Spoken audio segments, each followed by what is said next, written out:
Welcome to the 2026 NBA Finals here on Chat Sports. I am Nick Roloff. We will be live for all 6, 7, maybe 5 games here between San Antonio and New York. The Spurs looking to get their first title since 2014. Knicks haven't been to the finals since 1999. Who do they play in that finals? Oh yeah, the Spurs, who won in 5. Knicks looking to make history, getting their 3rd championship as a franchise. Spurs looking for number 6. Today's stream is presented by Prize Picks. It will be a lot of fun here as we have game 1 in San Antonio in, I would say, about 30 minutes. You know, ESPN, ABC likes to make it a little bit later than usual. We'll have that and more here coming up. It's going to be a lot of fun, folks. So hopefully you're ready. We'll also make sure the text is right there. It's going to be fun. So I appreciate everybody hanging in with us here. Slaying Cat in the building. We got Peter in the building.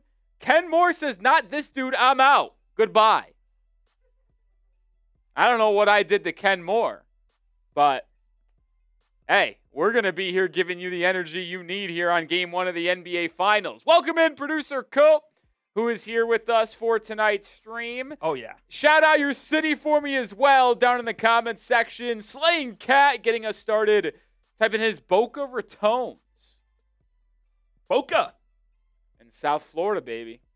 Shout out to the Miami area. Shout out to all the real ones who are tuning in. We got 57 people in the building right now. Very excited for this series, man. I think it's going to have a lot. I noticed you didn't say 4 games, and I would agree. It will not be a sweep. I just have no way to justify explaining how any of these two teams can ultimately complete a sweep.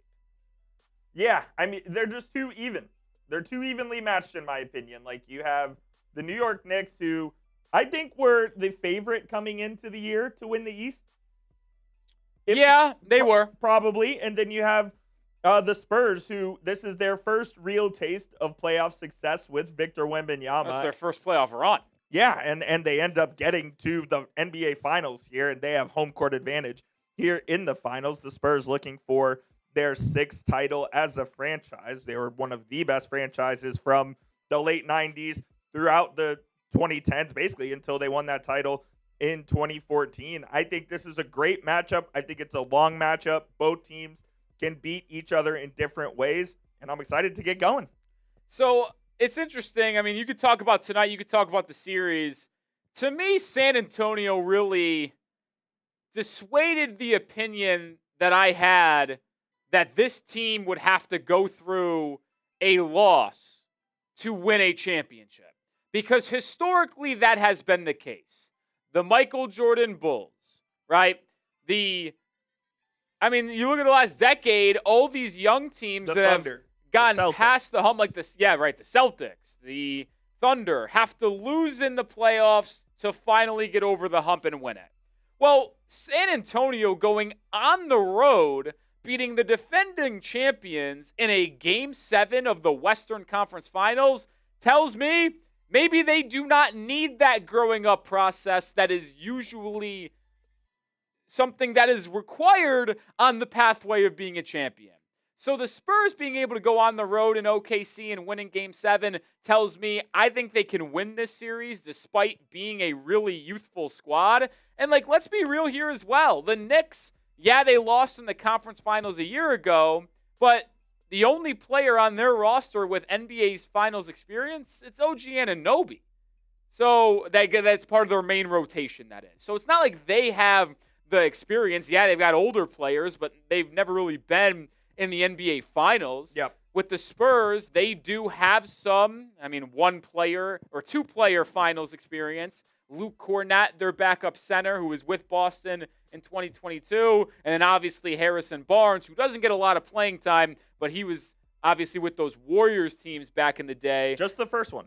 Yeah, so there really isn't a ton of experience both sides in the finals. So I'm kind of throwing experience out the window and just saying, hey, let the best team win. The Knicks and Spurs met up in the NBA Cup championship game. The the Knicks won that game. Now, it is important to note the Spurs were actually leading almost the entire way, and New York came back and won that with a fourth quarter strong performance, which has been really the story of the entire Knicks postseason. Couple comebacks against the Sixers, the Hawks, obviously that game one storm that they had in the late fourth quarter to force overtime and then win game one against the Cavs, which to me just completely derailed that entire series.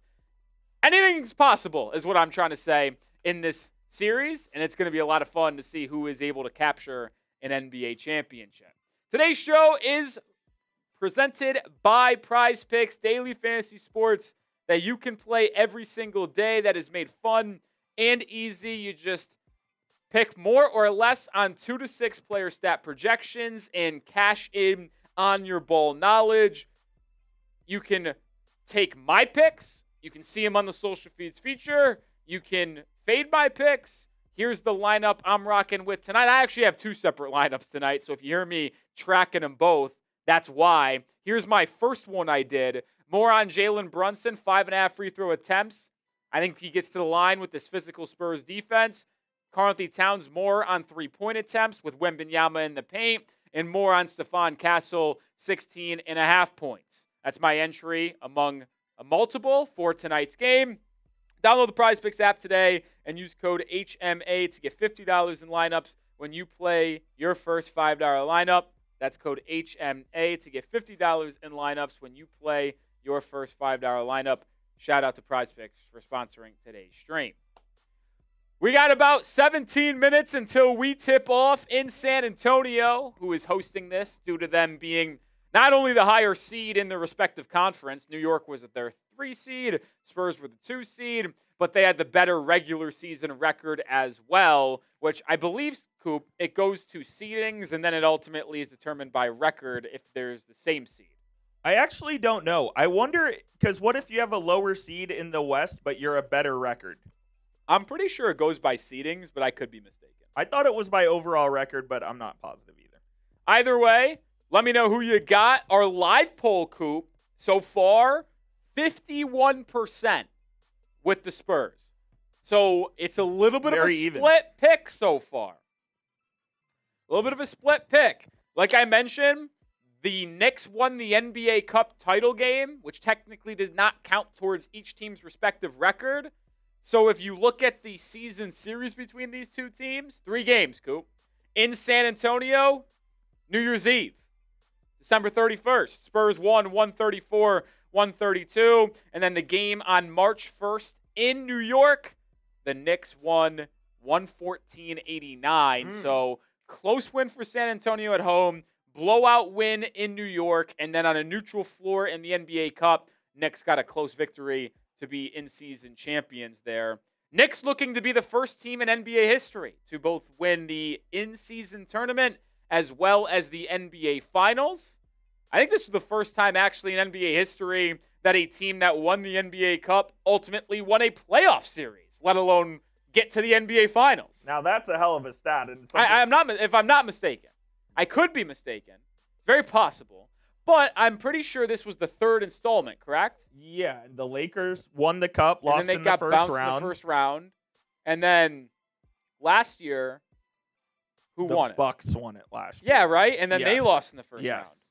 So this is the first time a team that's won the NBA Cup made it into the postseason. Well, was that the year the Lakers made the conference finals against the Nuggets? No, it might have been. 23. Or did the Lakers win it last year? And the Bucks won it in 23. The Lakers won the first one, for sure. Okay. Let me look at the NBA Cup. I thought someone said that nobody's ever won it. You might be right. I just can't remember. I remember, the only reason why I said that is because I remember Knicks fans, because they literally think anything they do is the best thing ever, said that they're the first team to do it. Shout out to my guy Paris says Knicks in 6. Peter says Knicks in 4. The Slain Cat says NYK for the Knicks. Time Man has the Spurs. Time Man, is that because you're salty about your Cavs? No, yeah, that's what I thought. The Lakers won it in 23. So in the 24 playoffs, 23, 24 playoffs. Oh, yes, okay. They lost in the first round, 5-game series against the Nuggets. Yep. And then last year, it was the Milwaukee Bucks. And in the 24-25 postseason. They lost The in the first round. Bucks lost in the first round 5 games to the Pacers. Yep. So I was correct Yep. in saying that the Knicks are the first team to even win a playoff series that won the NBA Cup, and here they are in the NBA Finals. That's actually pretty wild when you think about it, because you would think that winning the NBA Cup would be some sort of indicator of being a decent team, but I guess not. I know, right? I think it's time to give our official series predictions and then maybe talk about some of the game here and the X Factor. I have been tossing and turning. I don't feel like, listen, I'm a Miami Heat fan, so I don't really like any of these two teams. I don't really have love for San Antonio due to the battles that we've had in the early 2010s. I don't really love the Knicks because, one, the Heat and Knicks rivalry dates back 30 years. A lot of my friends are Knicks fans because I grew up in New York. I'm from Rochester. Marshall Green here at Chat Sports is unbearable. I don't want either of these two teams to win. I think they're a very even match, though. So if you were asking me my series predictions, I am going to go with the San Antonio Spurs winning in 7. I think it's a 7-game series. I could see the Knicks winning in 6, if they're able to take a 3-2 lead. But my guess is that I honestly think they split in San Antonio, in New York. Series is tied 2-2. San Antonio wins games 5. They win and then the Knicks win game 6, and then the Spurs win game 7. I'm going to exacto the series, Coop, and then I'll give you it. Knicks game 1. I think the Knicks win tonight. Spurs game 2. Knicks game 3. Spurs games 4, games 5. Knicks 6. Spurs 7. The only ones that we have flipped would be games 1 and 2. I think the Spurs win tonight. Knicks win game 2. I also am going with the San Antonio Spurs in 7 games. I'm a Dallas Mavericks fan, so I don't like the Spurs whatsoever. And I actually want the Knicks to win, but I just think that it feels like it's the Spurs' time. It feels like it's Victor Wembanyama's time. And I think they're going to get it done, but I can easily see the series going either way. I do agree, though. If the Knicks take a 3-2 lead back to the Garden, it's not coming back. I don't know how it's not coming back. Like, and I just think San Antonio's good at home. Yeah, they lost that game 3 to the Thunder in the Western Conference Finals, but then they blew out OKC in game 4. They blew out OKC on the brink of elimination in game 6. I mean, this team is incredibly young, and anytime they face the highest level of challenge and adversity, they make it look easy. Unreal, man. I mean, they are not scared of the moment whatsoever. And like you said, there's not a whole lot of experience on either side. You have OG Anunoby, who's won a title with the Knicks. Jalen Brunson's been on a couple of playoff runs now, so chalk that up what you will, even though it's his first finals appearance. Then on the other end, it's Harrison Barnes, who had won a championship, albeit 10 years ago. So it's not like these teams are seasoned veterans when it comes to this kind of moment. Correct. Super chat menu for today's stream. We are here live on the channel for free, so we appreciate any donations. They go a long way in helping us continue to go live for big events such as the NBA Finals. We'll be live for all NBA Finals games. Smitty and Parker will be live on Friday. It will be Coop and I the rest of the way. We will also be live for the NBA Draft on the 23rd and 24th of June, as well as free agency, which begins June 30th at 5 p.m. Central Time, 6 p.m. Eastern Time. We're under 10 minutes away. This is what we'll do if a super chat comes in. $10, we spin the wheel. $50 will beer bong. And you know what? I'll add it. $20. I got tequila. Let's take some shots here on a Wednesday night. The bosses also want a 50% like rate. We have over 125 people watching. We appreciate everybody tuning in and hanging out with us here on today's show. Let's hit that thumbs up icon. If you can't donate, that's completely fine. We appreciate you spending your night with us, watching the game and hanging out. Just hit that thumbs up icon because it tells YouTube we're doing a really good job. It also will push our stream out there to more people so we can have even a larger hangout and party in tonight's action. Help me out. Hit that thumbs up button. We want to have as many people here in the building, so hit the like button, send it to your friends, have them come hang out. Trying to make this the biggest NBA Finals watch party here on YouTube, so go help us out. Free and easy way to help out the channel, hitting that thumbs up icon for us. And as we talk a little bit as this series, while you guys hit that like button, please continue to help us there. That a lot of I will say it's interesting because to me, Coop, the media. So I'm talking NBA insiders, analysts. The talking heads. They're all I feel like leading New York. But if you look at the public's on San Antonio. Yeah. And the public thinks it's going to be like a 5-game series. Which I don't agree with, but yeah, it's weird. I don't know why that's the case either. Maybe it's because the New York media is more vocal, and it's not just New York; it's the national guys. I saw countless national media guys label the Knicks as the favorites in this series. They literally said, the Knicks are favored in the series, and it's just they weren't. One, Vegas did not have them favored. Vegas was, I wouldn't say heavily, but they favored San Antonio in the series. So it was weird to me to see the national media label the Knicks as the favorites. The public and sports books are all over the Spurs. Very interesting, yeah. And you know what that tells me? It tells me that no one really knows, and it's going to be a good, close, long series. Which is what I think is actually going to happen. That's the hope. That's the hope indeed. With about 7-ish minutes away from tip-off, let's get into some storylines to watch here in this NBA Finals. We'll start with San Antonio. Are they worn down from their run to the Finals here? Yeah, I think it's a serious conversation. Listen, the Knicks have been off for more than 7 days. They've had a lot of time to kind of just rest, kind of scout, practice, get healthy, although Mitchell Robinson did pick up that hand injury. Which we don't know how. While they're off. In San Antonio, yes, they're younger, so they could probably bounce back quicker, but they had a 7-game grueling physical series with Oklahoma City, and you just wonder how that impacts them mentally. So not only physically, but mentally, are they worn down? And we've seen in the past that if one team has the rest advantage, it ultimately could lead to a flip in Game 1, where the Spurs are kind of punched in the mouth, if you will, because the Knicks are energized, ready to go. San Antonio only had 3 days in between Game 7 last Saturday night and Game 1 today. It's a serious question. It's a tale as old as time, rest versus rust. Which one would you prefer? I usually lean on the side of rest, but you've seen situations where the team that is supposedly the more worn-down team absolutely comes out there and just bludgeons the other team, and they weren't ready to play. So I could see both scenarios playing out here tonight as well. Number 2, the battle of the free throw line. Going to be a storyline. This one means a lot. Obviously, it was a topic of conversation between OKC and San Antonio, but here's a fun little statistic. The Spurs' free throw rate this year, 12th in the NBA. The Knicks' defensive free throw rate, so how often do you allow your opponents to get to the line, 17th. So the Knicks were barely below average in terms of allowing their opponents to get to the free throw line. The Spurs were above average. So certainly that's a storyline. But not even there, the other side. The Spurs defensively, best team in the NBA avoiding fouls.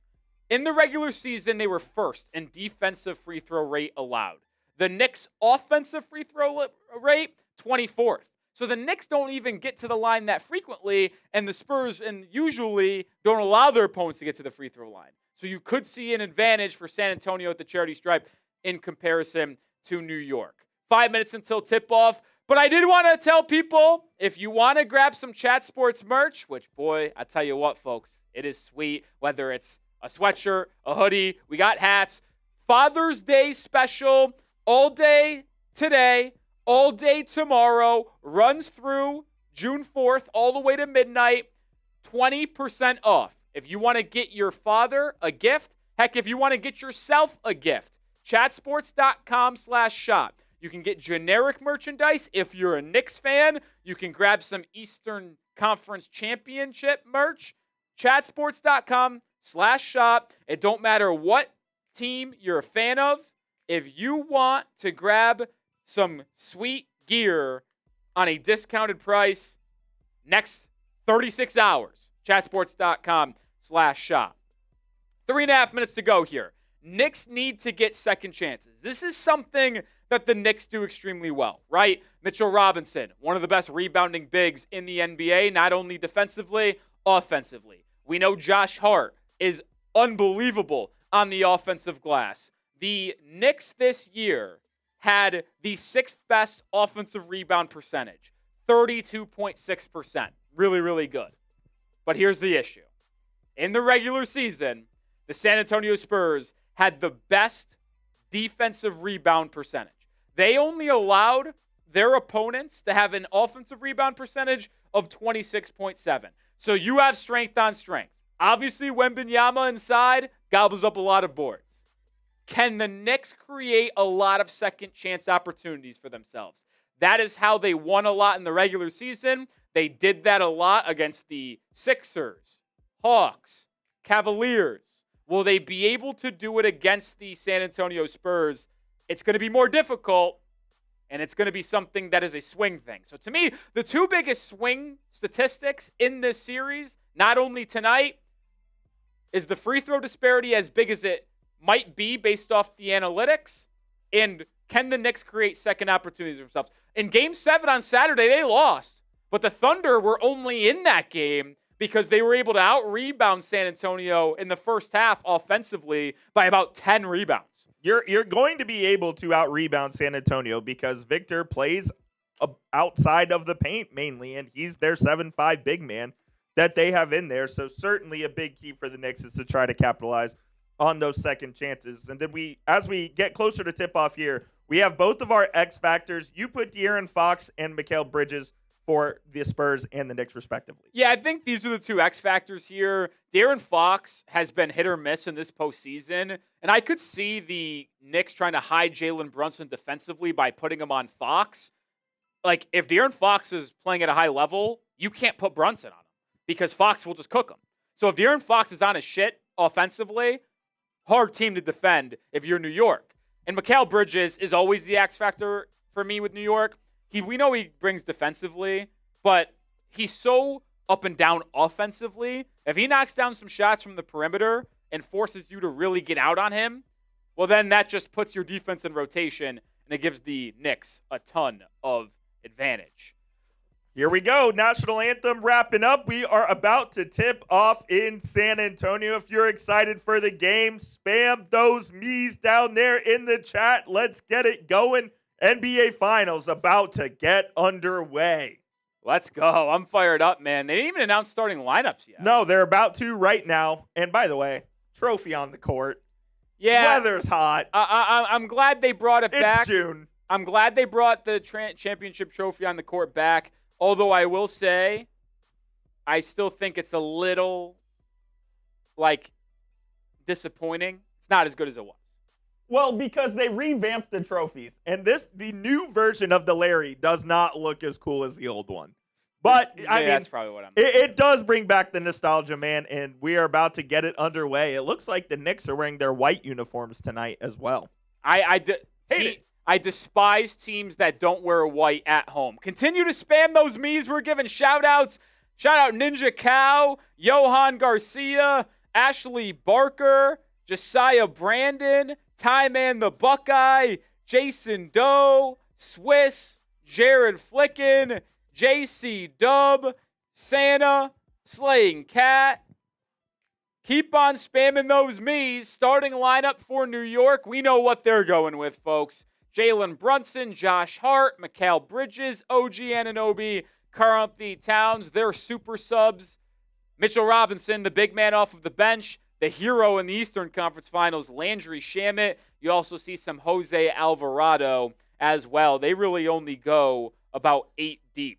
Angela Ortiz, Abby, Rachel, Jeff Bartlett, all spamming those me's. Continue to show your excitement down in the live chat. For San Antonio, their starting lineup. No surprises either, folks. De'Aaron Fox, Stephon Castle, Devin Vassell, Julian Champagnie, and Victor Wembanyama. Their mainstays off of the bench being Sixth Man of the Year, Keldon Johnson. I don't think he deserved the award, but he got it.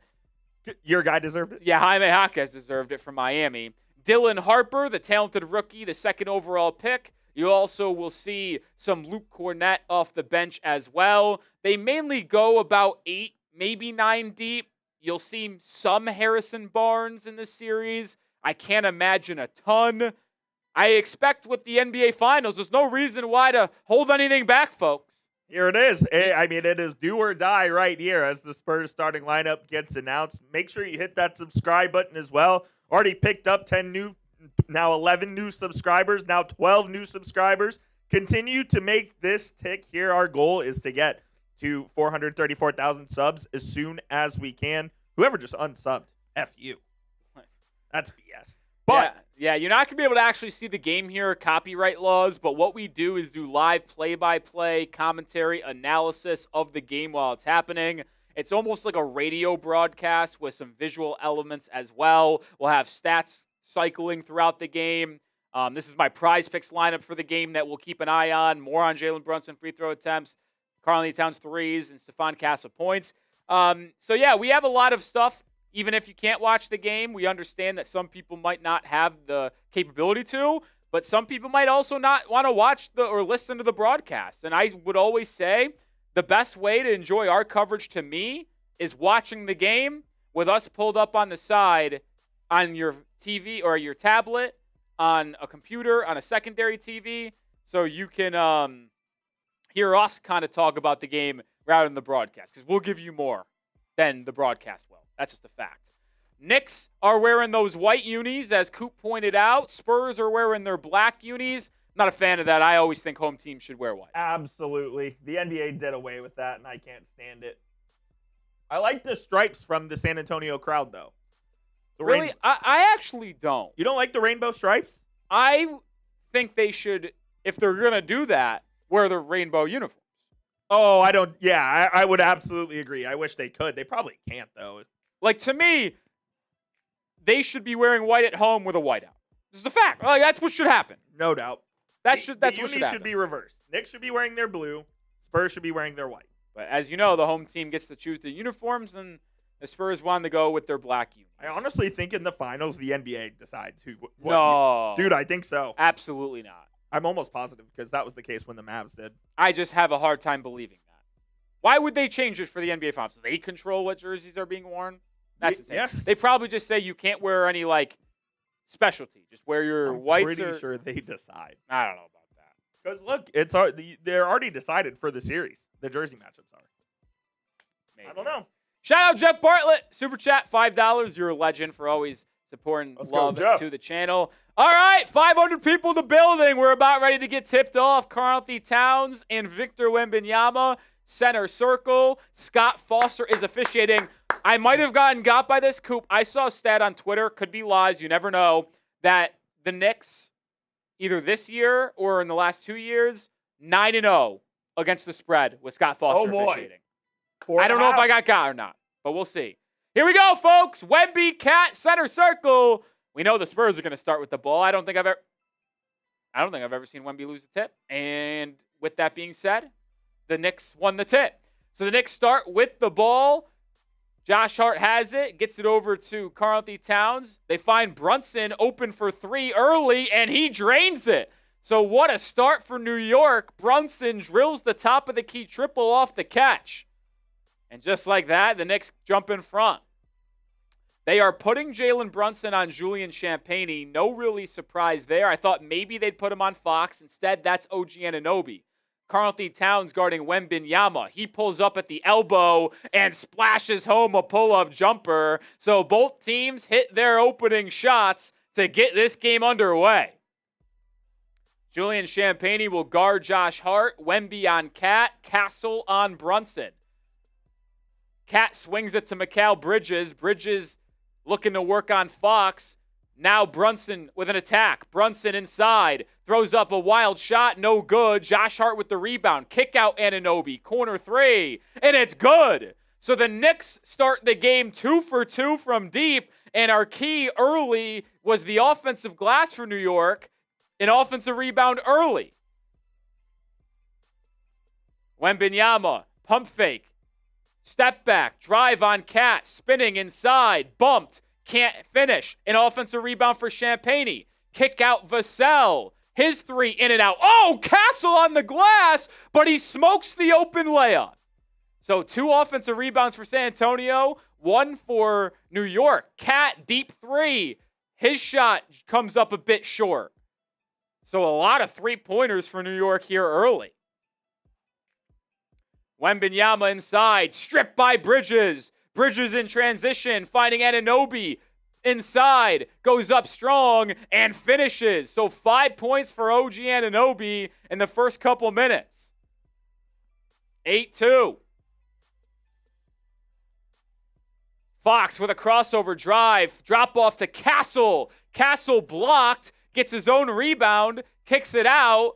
I tell you what, I think the Spurs are just playing a little bit too fast. Wemby cutting, free throw line turnaround, jumper too strong.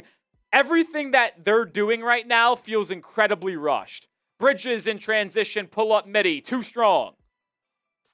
And the Spurs corral the rebound. They have numbers, 5-on-4. Fox in transition, left wing 3. No, Vassell on the tip-in. So the offensive glass, a storyline early in this one. Hart the other way, driving, kicking. Wow, we have a frenetic pace. What a frantic start. And Anunoby in the corner, hounded, throws it into traffic. Ball loose. Cat has it. Now to Hart. Hart, Euro steps inside with the easy lefty layup. I mean, this is wild. I mean, the Spurs got to settle themselves down, man. We don't have a whistle yet. No. This pace is a little too much for game 1 of the NBA Finals, but both teams feeling the juices and the adrenaline.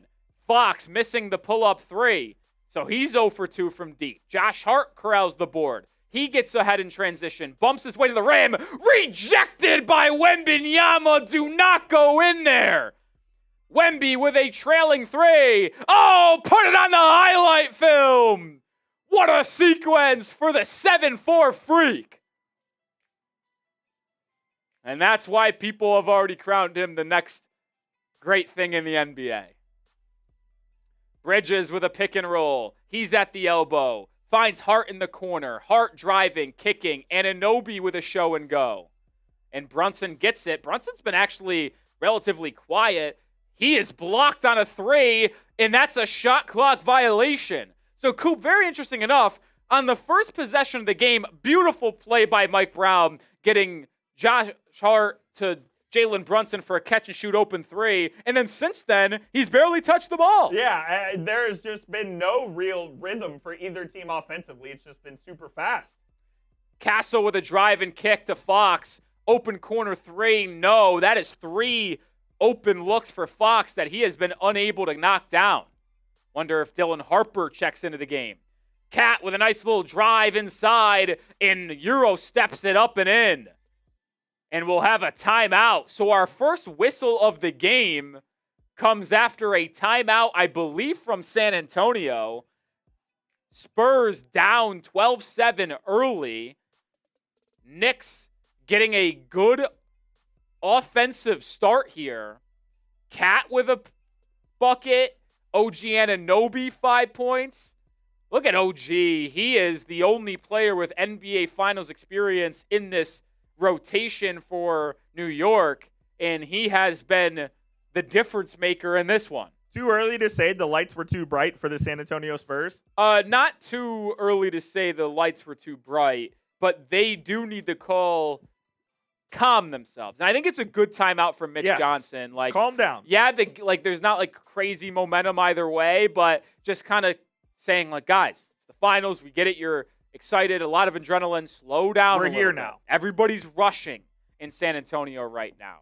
Today's show is presented by Prize Picks, daily fantasy sports that you can get in on the action on the daily, whether it be basketball, baseball, hockey, golf, much more. I have an entry for this game, as I will have for every finals game. More on Jalen Brunson, 5.5 free throw attempts. More on Karl-Anthony Towns 3-point attempts. I already have one here early. More on Stephon Castle points, which I don't love the fact that he missed a point-blank layup and then got blocked at the rim as well after an offensive rebound. So hopefully Castle slows himself down and is able to get some points on the board. You can take your own lineups. Use code HMA when you sign up. That will get you $50 in lineups instantly when you play your first $5 lineup. That's code HMA to get $50 in lineups when you play your first $5 lineup. Shout out to Prize Picks. So, Coop, what do you make of the first 4.5 minutes of this game?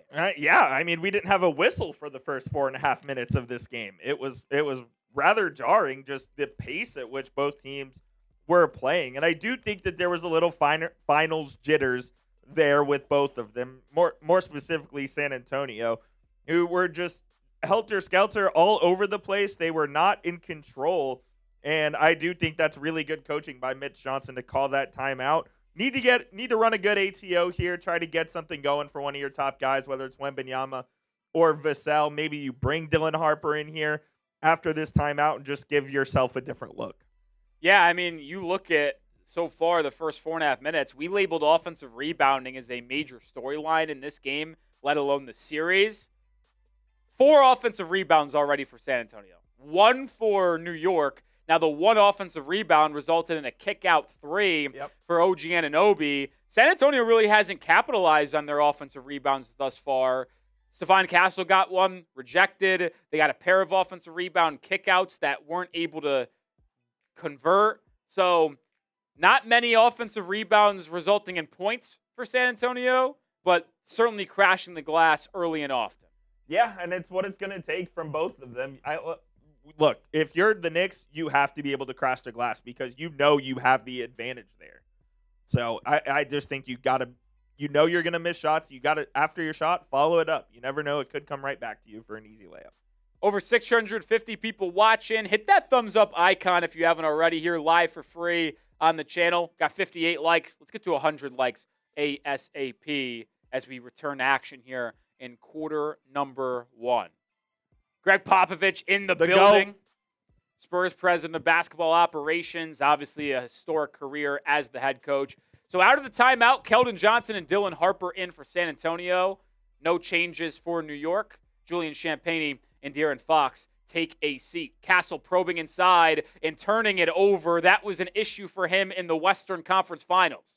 Second turnover for the Spurs already. Cat driving to the rim, gets by Wembanyama and finishes. So 4 points now for the Cat. He just blew right by him. You got to get out there to defend Cat from 3, and he's utilizing his 3-point shooting to his advantage. Wembanyama posting up on Josh Hart.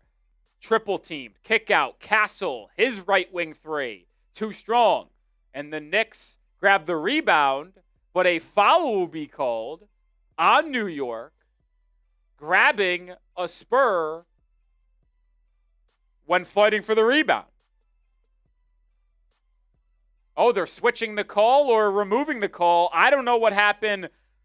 All I know is that it is now Knicks basketball. Scott Foster talking to the sideline. Hit that thumbs up icon. Let's go get to 100 likes, guys. Bosses are asking for it. Help them get off my back. I'll stop asking for likes once we get to 100. We're at 68. And I'll tell you this, if you're the Knicks, you are happy to see Scott Foster in this situation on the road. That's where you want him. Jalen Brunson being defended by Castle. Cat sets a screen. Brunson deterred on the drive. Kicks out to Karl-Anthony Towns, who throws up a wild shot inside. Wembanyama with the deterrence. And the rebound falls to San Antonio. Harper now the other way. He's fouled by Josh Hart on a reach-in. It was on the pass. It'll be side out for the Spurs. I tell you what, Coop, I think Dylan Harper is going to be major in this series because he gives you almost as much offense as De'Aaron Fox at this point, but is a way bigger body and defender.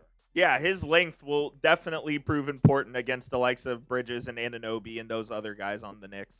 Landry Shamet in. Anunoby sits down. Castle driving. Bumps, plays off 2 feet well, and finishes inside. I'll say this, that's why I had Castle more on my prize picks. If they put Landry Shamet or Jalen Brunson on him, Castle's going to get inside and eat. Yep. Brunson with a kick out to Hart. His 3-pointer, no. Wembanyama crashes the glass. Johnson now the other way.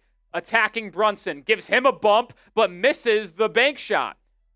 So the Spurs not able to capitalize on a couple good looks inside early. Cat backing down on Johnson. They double.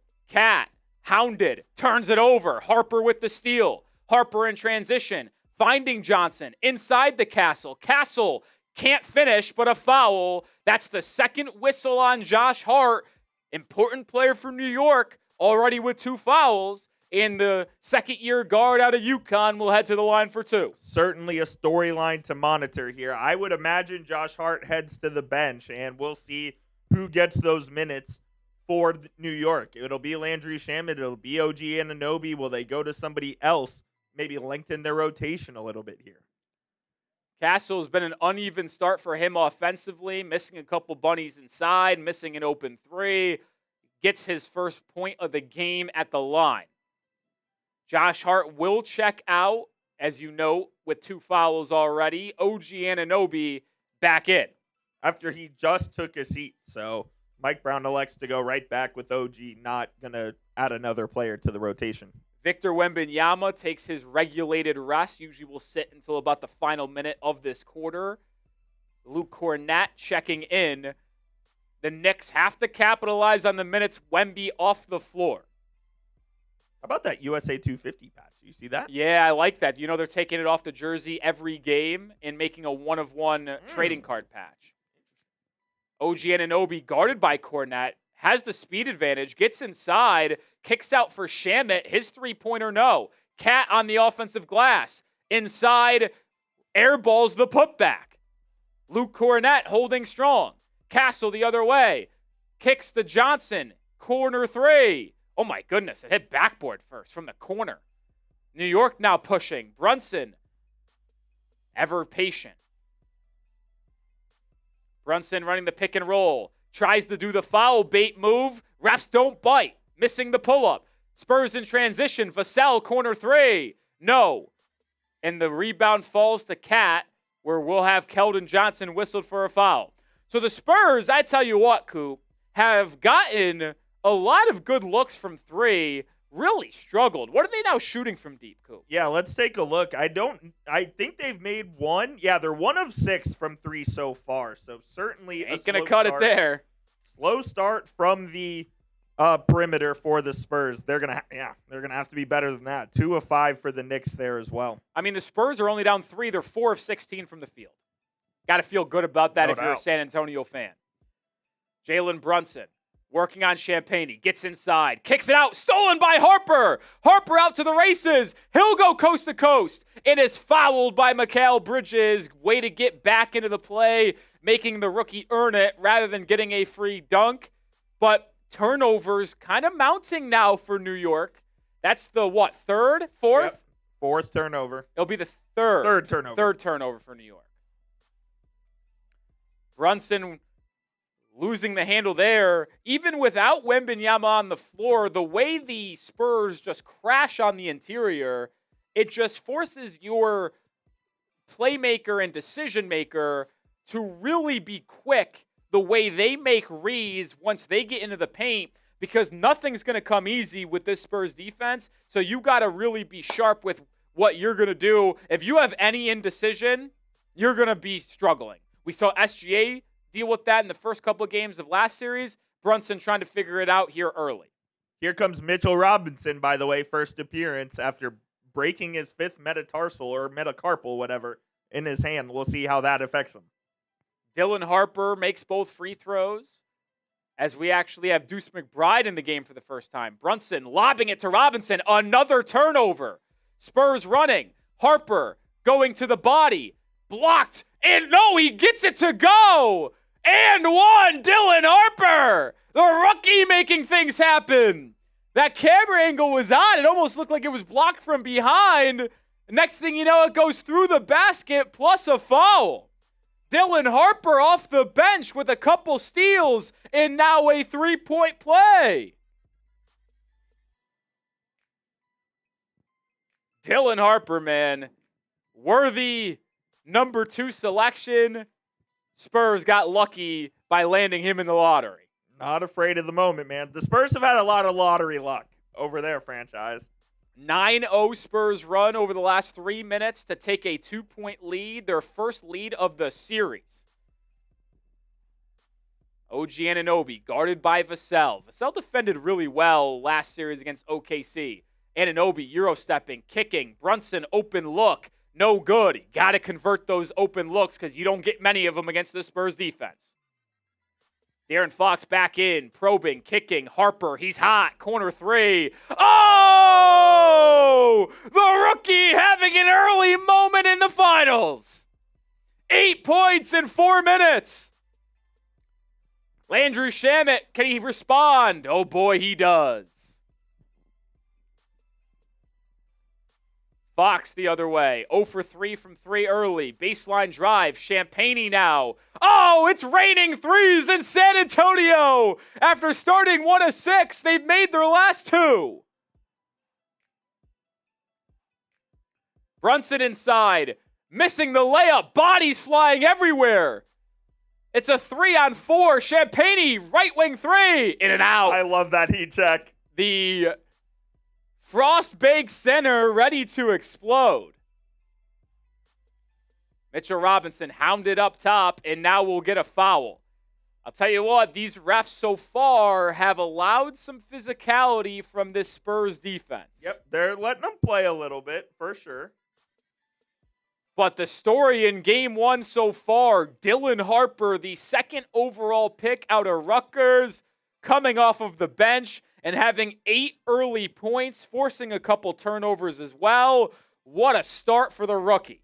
Yeah, Dylan Harper, he was obviously very highly touted, had a great year with the San Antonio Spurs. Again, they were able to land him number 2 in the draft. I mean, what a joke that is that they were able to, they almost won the damn lottery and would have had Cooper Flagg, but their franchise is just set up for success with Harper, with Castle, with Wembanyama for the next 10 to 15 years. It's pretty unbelievable. Yeah, I mean, listen, this isn't revisionist history from me. If you don't believe me, go back and look at my mock drafts. Go back and look at our NBA draft stream a year ago, as I do lead our NBA draft coverage. When I was scouting Dylan Harper a year ago, Coop, I said that he should be in as much consideration as the number 1 pick as Cooper Flagg. I had a number 1 pick grade on Dylan Harper. And this is not revisionist history to me. If you were to combine last year's class and this year's class, obviously very highly touted with Darren Peterson, Cameron Boozer, AJ DeBansta, as well as Caleb Wilson, I would have Dylan Harper number 3. In this year's class? Between the two. Oh, I see. Okay.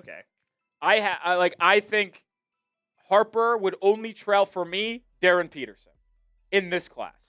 So I would have Harper number 2 in this class as just a prospect, not even knowing what we know now, looking at him a year ago. Well, and if you remember, Cooper Flagg was supposed to be a part of this class. He reclassified. Unbelievable. I mean, like legitimately, could you imagine if we had Cooper Flagg, Cameron Boozer, Darren Peterson, DeBanza, and Caleb Wilson in this class? Everybody would have been tanking. Their tanking was egregious already. It would have been even worse. You know, like in a fun little, I know this is an NBA related kind of weird universe. If Cooper Flagg didn't reclassify and go to Duke, you know where Cam Boozer would have gone to college? He would have went to the University of Miami.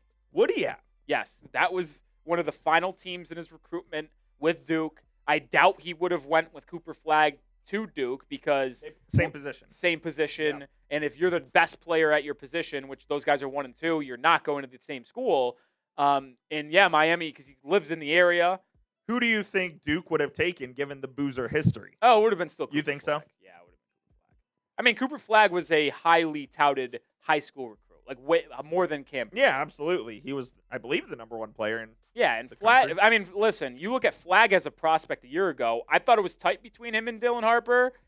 But those two, to me, you look at Flagg and Boozer, I would have Boozer 4th if you combine the classes, behind Peterson, Harper, as well as Flagg. This is going to be a great draft, and we'll be live for it in a couple of weeks. So make sure you stay locked in and hit that subscribe button. But again, the Spurs are so good because they've drafted so well with the likes of Castle and Wemby and Vassell and Keldon Johnson. I mean, listen, they've got lucky in the lottery with Wemby and with obviously Dylan Harper, but I mean, they were bad. And they got a top 5 pick. They would land Stephon Castle. And it's not like he was the 1st, 2nd, or 3rd pick. I'm not going to Like, 3 teams passed on Castle, even though everyone thought that he was the best collegiate player in that class. Or at least I did. All right, back in action here. Brunson, 1 of 6 from the field. Missed his last 5 shots. Let's see if he could get going. Spurs are on a 15-3 run. Harrison Barnes checks in for the first time. Brunson with a drive. Little bump fadeaway that just rattles out. Wembanyama checking back in during the timeout as well. Harper looking to keep the hot streak going. Draws a crowd, kicks out. Good ball movement. San Antonio. Harrison Barnes now kicking to Fox. The ball movement. Oh, it's Teach Tape. And Champagny is able to cap it off with a triple. And then it's an and one because there's a rebounding foul on Landry Shamet. So there will be a free throw as well as 3 points for San Antonio. After an uneasy start for the Spurs, it is an avalanche coming from these young San Antonio Spurs. Now that was absolutely gorgeous on the offensive end. Just the ball movement there. Everybody filling in the lanes. And yeah, Shamet just like 2-hand shoves Harrison Barnes underneath. Barnes misses the free throw. Interesting thing to monitor. Brunson got rolled up there on the knee, and Brunson is really hobbling in the corner right now. That is a storyline. Already struggling. Let's see if he's able. I mean, if Brunson's hurt, the Knicks are going to lose in 4 games. In 4 games. Deuce McBride with a pull-up 3. It does not fall. San Antonio just looking dominant early. They're up and running now. And they'll slow it down. 90 seconds to go. Harper attacking Brunson, Euro-stepping, and finishing. Harper with 10 points. It's another break in the action. Knicks timeout. San Antonio on a 20-3 run over the last 5.5 minutes. The Spurs dominant in the first 10 minutes of this one. I'm not going to lie. It's a danger zone. Yeah. It's a danger zone from where they're at right now. New York has to get it together, and they have to get it together quickly. Otherwise, we could be seeing a blowout. And, yes, we will absolutely monitor the status of Jalen Brunson. If he is hurt, this series stands no chance for the Knicks. I mean, listen, if Brunson, I don't know what level of health Brunson is at right now. Sure. But if that injury brings him down to like 60% and he still plays, I still don't think the Knicks have a shot. No, they don't. They don't. They need Brunson at 100%.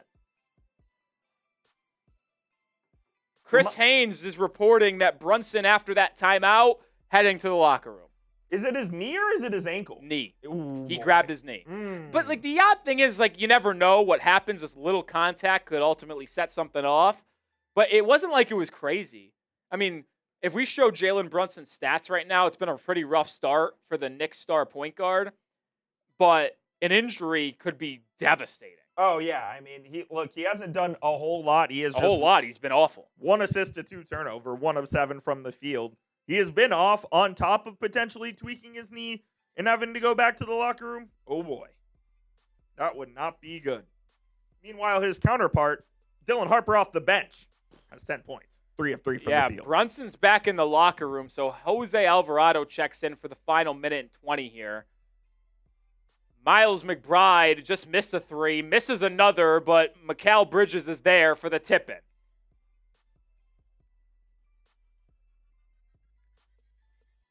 Minute to play here in the first. Champagny drops it inside to Wemby. Minute to go. Wemby, little fadeaway bank shot. No good. Good defense there by Towns. Where does the offense come for New York? Alvarado with a pick and roll. Acquired at the trade deadline from New Orleans. They drop it down in the Cat, who is fouled on the floor. Knicks are not in the bonus just yet.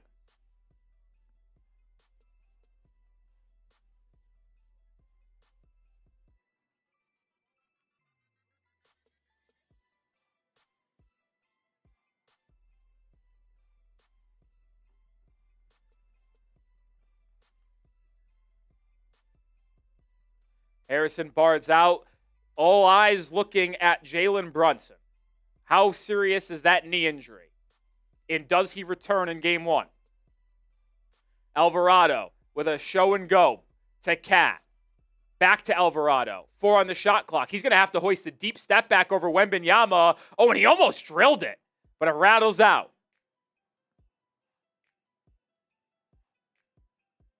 After starting the game 2 of 2 from 3, the Knicks are now 1 of their last 8 from deep. 2-second differential between shot clock and game clock. Fox dancing, kicking. Castle has to hoist. 2 on the shot clock. Turnaround jumper at the free throw line. No. Cat with the rebound. That ends quarter number 1. After getting out to a pretty hot start, Knicks close the quarter ice cold offensively. Spurs end the frame on a 20-5 run, and they now lead 27-19 after 12 minutes of action. What a start to this game, Mr. Roloff. And obviously, the biggest storyline is Jalen Brunson. We will have to see how his knee looks, even if he comes back, if he's 100% or not. That is certainly the game changer in the series for the Knicks. Best player there. But grade the game so far. The first 12 minutes come and gone. A, B, C, D, or F. Man, I think it was an A game. I thought there was a lot in that first quarter that I liked. And if we get 3 more quarters of that, I feel pretty good about this series going long. All depends on JB, though. All depends on JB. I mean, if Jalen Brunson ends up, listen, we don't want to speculate because I don't know what the injury is. Now, the video, I didn't think was anything crazy. The knee didn't really hyperextend. He didn't, get bent in that deep.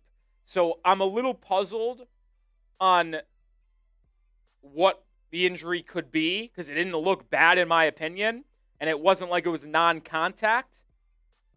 But in the doomsday scenario that he is out for the series, this is over by next Wednesday. Yeah, we will be celebrating. Well, we won't be celebrating. We will be crowning the San Antonio Spurs NBA champs. Yeah, I mean, Game 2 is Friday. Game 3 is Monday. Game 4 is Wednesday. It's over. If Jalen Brunson is legitimately out for the series, which we don't know if that's the case, we'll have an update. This isn't lasting for more than 4 games. Nope. How would the Spurs lose a game, to be honest? They wouldn't. I mean, the Knicks would be starting Deuce McBride in all likelihood, and then they'd have to bring Jose Alvarado off the bench as their primary ball handlers. And then you'd have to lean on Karl-Anthony Towns as your number 1 offensive option, OG Anunoby number 2. Not happening. I'm trying to keep an update to see if there's any updates.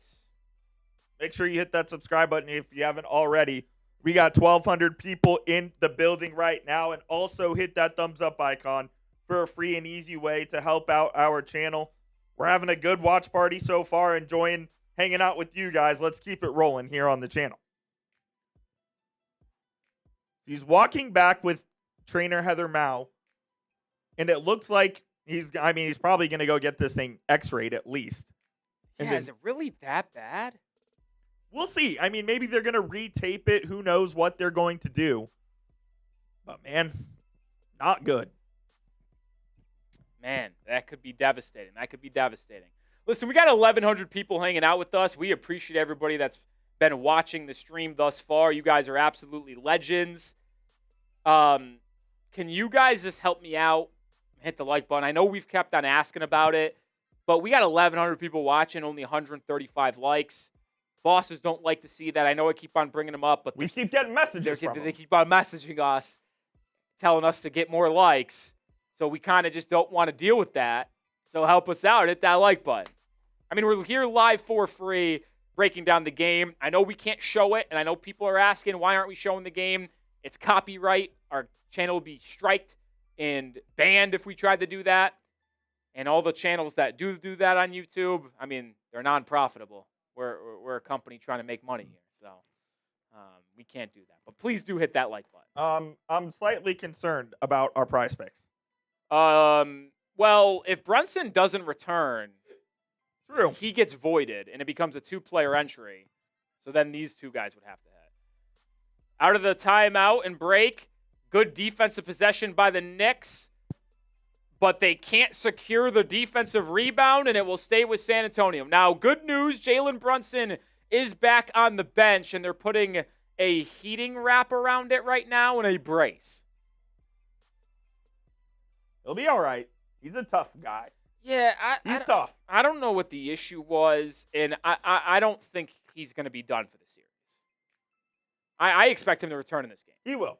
Fox off of a curl, lobbing for Wembanyama, fouled on the pass. He did get the shot to fall, but no bucket there.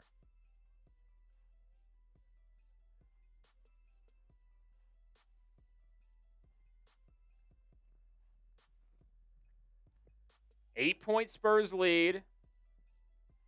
Castle kicking to Barnes, catch and shoot right wing three, a little off. I mean, the Spurs had a bit of an avalanche from three there, but for the most part, not able to hit a couple good looks. Cat driving on Fox, bumped on the drive. The foul is on the floor. Cat with another slowish start to this game as well. He's going to be asked to be the main offensive creator and initiator with not only Jalen Brunson on the bench, but in this series. Maybe not the main, but like if the Knicks don't win this series unless he plays big, good minutes. No doubt. Ball movement for New York, locates Deuce McBride, and he buries the triple. That's a big three there for New York. They pull within 5. The biggest shot of Deuce McBride's career. And then Wembanyama turns it over, just lost the handle. Cat trailing, picked up 35 feet from the basket, drives by Wemby, but Wemby's able to knock it out of his hands out of bounds. Cat wants a foul call there. I thought that was a clean block from Wemby, who got it clean from behind here. Cat tried to go to the right off Wemby, and then Wemby trails him, and yeah, clean that's block. clean. Listen, I know Cat is arguably the best shooting center in NBA history. Wemby's just got to live with that. You can't get blown by as frequently as he's been blown by so far. Alvarado blows by him in a goaltend. So Wembanyama, a couple blocks, but he's a little trigger happy. I'm not that. He got caught with a goaltend there. Clear, hit the backboard, but he's been getting blown by on the ball here. Something to monitor. Something we didn't see much of in the last series. Castle inside, lobbing, but OG Anunoby called for a foul, or was it Cat? Either way, that's back-to-back possessions where Wembanyama held on the roll after setting a screen. And that is just the downside of Victor Wembanyama and playing him so much out on the perimeter is has the propensity to get blown by. Stephon Castle, pick and roll with Wemby again. Castle getting inside, banks it home. 6 points now for Stephon Castle.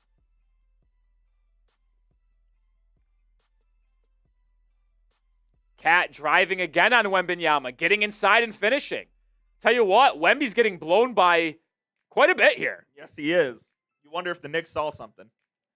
The other way, San Antonio comes and they foul Wembanyama. This time it will be in the act of shooting. Jose Alvarado caught the elbow of Wemby, so free throws coming for Victor. Yeah, that's a great drive and finish by Cat there. Cat looks so awkward going to the rim, but he is very good at doing it. He's also got some quickness to him. Yeah, he's got a good first step, especially off of his shot fake that he likes to get to there at the top of the key. Underrated part of his game for sure. Wemby got to the free throw line frequently in the series against OKC. First time at the line so far today. Makes his first. This is the new graphic they just put in. I like it. Really cool. Looks really clean. Yeah, I like it too.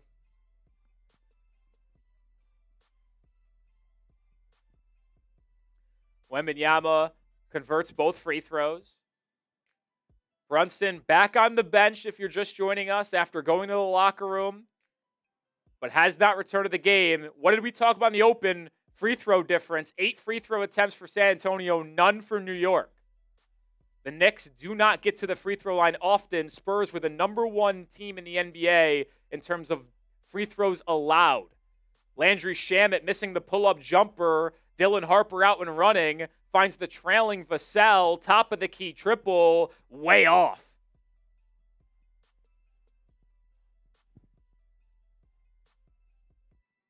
Alvarado getting to the rim. Good seal by Karl-Anthony Towns, and Alvarado gets to the rim, and it's a one-possession game. Jalen Brunson set the check back in. Next dead ball. Castle driving, turning it over. His second. Alvarado in transition. Yep, there's Wemby. We'll turn it back. Finds the trailing Deuce McBride for three. Can't tie the game up. Both teams struggling from three. Wemby one-on-one with Cat. Shamet shading. Wemby with a step through. A lot of contact there. No call. Wemby can't convert. Shamet, quick trigger three at the other end. No. Good box out by Dylan Harper. Man, does he do everything. I would argue he's been the best player for San Antonio tonight. And he pulls up from three. And he finally misses a shot. I was going to say, if that one goes, Knicks going with the whole line change here. Yeah, both teams cold in this quarter. And really for the game. Defense has been at a premium. Or could it be nerves in the NBA Finals? OG Anunoby driving on Barnes. Finds the cutting Cat, who is fouled by Wembanyama. Wemby wants an offensive foul on Cat. Cat hit the deck pretty hard, holding his face. 2 free throws coming for Big Purr. Do they call him Big Purr? Sir Purr. No, Sir Purr's the Panthers mascot. I thought that was him. Is that both their Cat's nicknames? definitely Big Purr, I think. Yeah, that's what I said. Like, I know the. Yeah. No, you're right. I'll be honest. Cat was holding the front of his face. I didn't really see him get hit in the face. Might have been on the way down. I wonder if this is getting challenged because we're going to a break here. I don't know. We are going to a TV timeout as the Spurs lead by 3. Really sloppy start to the second quarter. I mean, we got poor shooting left and right. Spurs are shooting 33%. Knicks 38%. Spurs are 25% from 3. Knicks are 29% from 3. Ugly. Not good.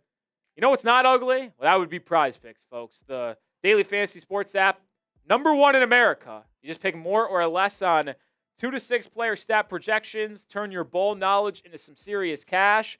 They have team picks, which allows you to take and make predictions on game outcomes, spreads, totals, and you could actually, in some states, combine team picks with daily fantasy lineups. I have a lineup for today's game. More on Jalen Brunson, 5.5 free throws attempt, none so far. Set the check back in here after the timeout.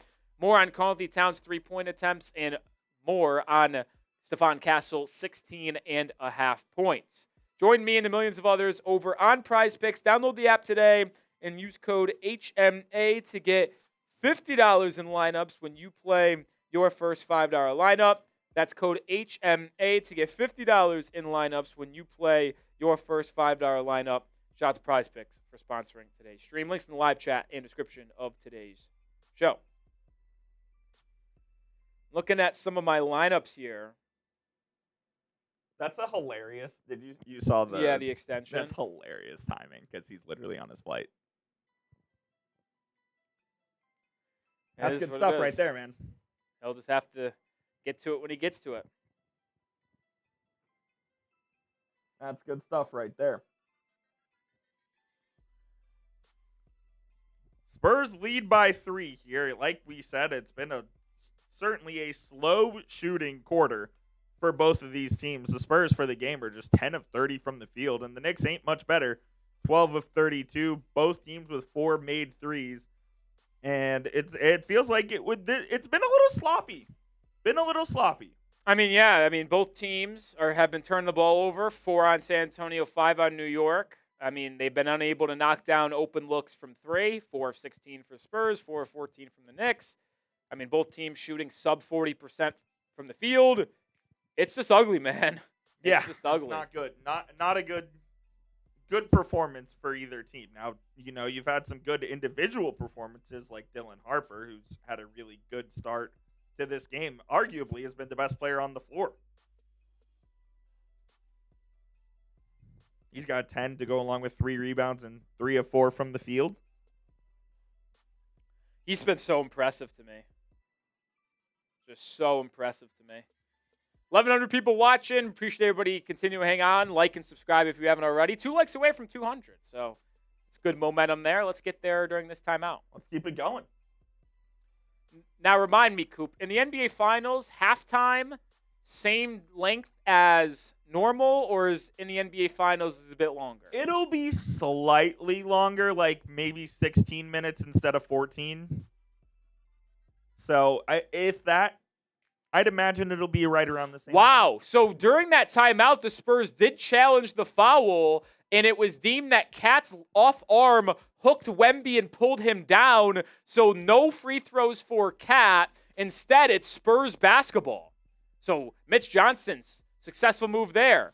And now Josh Hart called for a reach-in foul. That's his third. The Spurs have had a pretty favorable whistle so far in this one. Favorable, yes, if not fair. Like, I can see why they called that an offensive foul, and that was certainly a foul on Hart, who is staying in the game. And Jordan Clarkson checking in for the first time. Vassell off 2 feet, missing the free throw line jumper. The rookie Carter Bryant getting some minutes here. So both teams going a little bit deeper in the bench than I expected. Mitchell Robinson with an and one on the alley-oop feed from Josh Hart. And a chance to tie this game up for Mitchell Robinson. Now, with that being said, Mitchell Robinson broke a bone in his right hand, his shooting hand. He also is maybe the worst free throw shooter in the NBA. In the history of the NBA. I have a hard time believing he will make a free throw this entire series. If he does, good on him. What if the broken bone gave him some Henry Rowan-Gardner powers? Between the broken bone and the already awfulness, I just don't see him making a single one. And he misses the first. So the Spurs lead by 1. That was the first free throw attempt of the game for New York. Yep. Oh, my goodness. Jordan Clarkson fouls Carter Bryant pretty aggressively on the perimeter. No need for that. The Knicks in foul trouble a bit, if you will. The Spurs, with 7 minutes to go in this game, this half, already in the bonus. Yeah, there's certainly something to monitor here. And with Josh Hart having 3 fouls and still remaining in the game, you'd expect the Spurs to be very aggressive going to the rim here. Carter Bryant misses the first. I mean, I don't know if that was intentional or not. Kind of hard to believe it would be. But, man. Carter Bryant, not known for his ability to shoot, splits the pair. Bryant will be used as the main defender on Brunson when he's in the game. I'll tell you what, he's not going to get a lot of playing time, so no worry about being a bit over physical defensively. Jordan Clarkson with a 3-point attempt, no good. And there's Dylan Harper again, already with 5 rebounds and 10 points. Might see a double-double in his first ever NBA Finals game. That's special. De'Aaron Fox lining up a 3. In and out. Luke Cornett keeps it alive. Another opportunity for San Antonio. Fox inside, hanging on Brunson. Left it short. He has been awful. Awful. Hideous. Spurs are 1-9 shooting in this quarter so far. Jalen Brunson misses the layup. Mitchell Robinson misses the putback attempt. De'Aaron Fox in transition lays it up and in. Brunson now 1 of 8 from the field. Mikal Bridges really hasn't done much either in this game. It's honestly, I mean, both teams can make the argument that they're lucky to be in the spots that they are. Oh, beautiful drive and spin. Oh, Brunson's down holding his knee and leg again. No. Spurs quickly the other way. Vassell trailing 3. That's good. Jalen Brunson hobbling and yelling at Scott Foster. He's got to be careful not to pick up a technical. It's a veteran move from Scott Foster walking away. Knicks call timeout. Brunson really must be bothered with a knee because he spins, falls.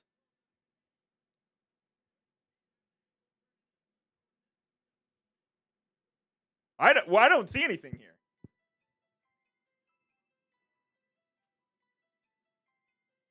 Yeah, I got to be honest. I know he's banged up. There's nothing there. He wanted a foul On too. that? That's incredibly soft by Jalen Brunson to get that upset over that type of contact. I think he was mad he missed the shot and then he took it out on Scott Foster, but that is not a foul. There was nothing up top, and like Mike Breen pointed out, Cornette stepping on his ankle. He might have banged ankles accidentally, but he didn't step on it. There was no step. I tell you what, that's some soft stuff from Jalen Brunson there. But maybe that shot gets him going.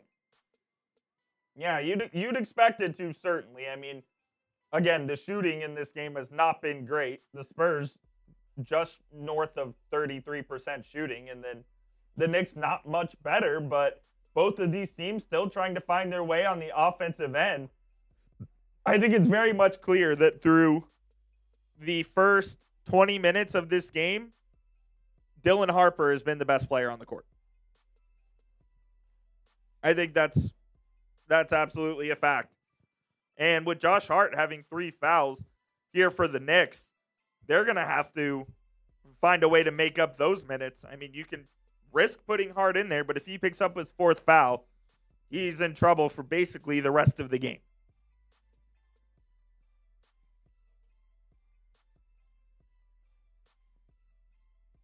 I mean, there's a lot to take away so far in this game. I mean, Spurs being allowed to play with quite a bit of physicality defensively. Which is how you won it in the finals. I agree. My Knicks friends are losing their mind about not getting foul calls. Now, the thing is, though, I'm enjoying this quite a bit because they all hated OKC quite a bit, and they hate SGA. And now they're wanting the calls. And now they're complaining for the same things that people complained that the Thunder got. So it's just funny to me. They're going to hate on SGA and hate on the Thunder for the foul calls that they were getting and the way they play. But then you want the same thing. You can't have it both ways. It's just funny to me. I'm letting him have it. Is your friend that I saw this weekend a Knicks fan? He is. Very, very much so. We got over 1,000 people watching. Subscribe if you haven't already. We'll be live for every game of the NBA Finals, but we also put out sports content on the daily, whether it be on the NBA, NFL, even some college sports. So subscribe, lock us in. Like I said, we'll be live for the rest of the finals. We'll be live for NBA Free Agency, live for the NBA Draft as well. What's up, Redux? What did you miss? A lot of physicality. Jalen Brunson dealing with injuries. It's a pretty big extension for Darnell Washington. No, 14 per year? No, 13 per year. Yeah, 4 for 42. Still. Good player. Yeah, but 13?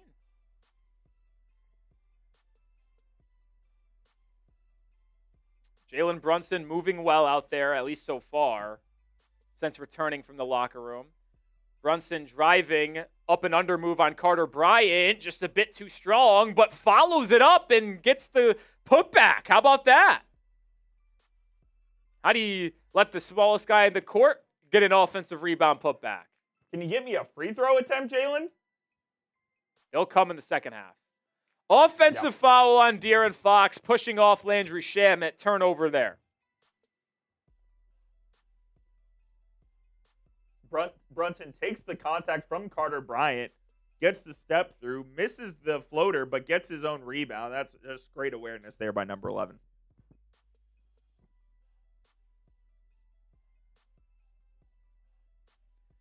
Brunson utilizing that spin move frequently, working on Carter Bryant, backing down, steps through, and finishes. So Jalen Brunson now with 6 straight points for New York, starting to feel it. I think he's all right. Luke Cornette, handoff to Fox. Fox off of a curl, probing on the baseline.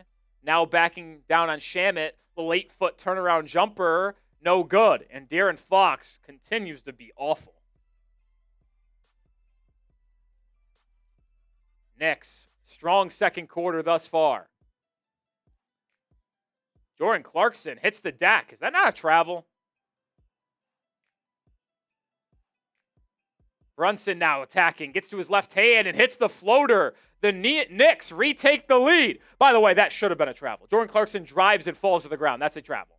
Harper the other way. No one defends, and he gets right to the rim.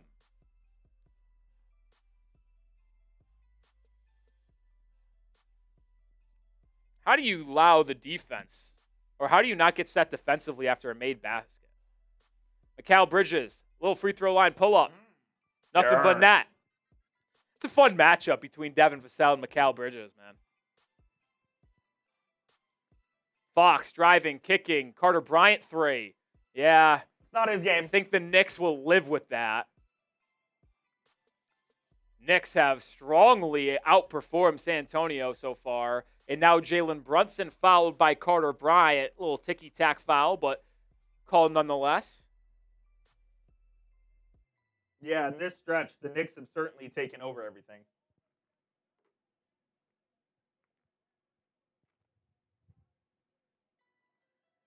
Brunson getting things going here over the last couple minutes.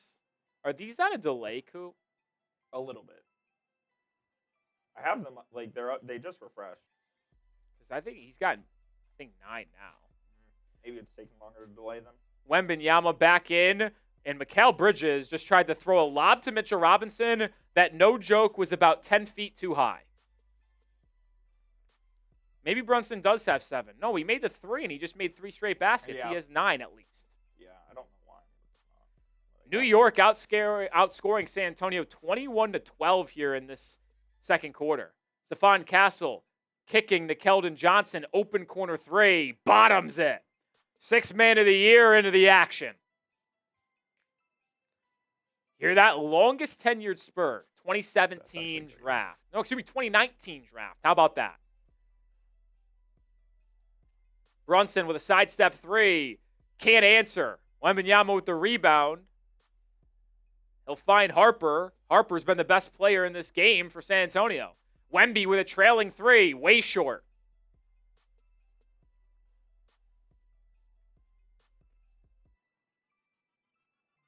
.240 to go in the first half.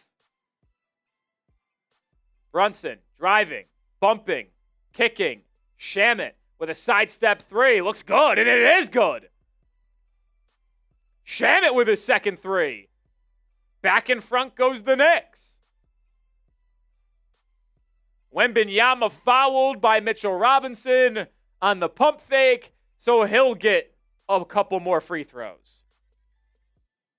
Yeah, it just took a while to update, but Jalen Brunson with 11 points. Are they all in this quarter? No, he made the first 3. Then That's right. He has 8 in this quarter. He had a really good stretch there. Just 1 of 4 from 3, but it feels like the knee isn't bothering him too bad. Yeah, he's fine. So that's a good sign. Good sign for the series. Wembanyama makes the first free throw as Karl-Anthony Towns and Jose Alvarado sub in.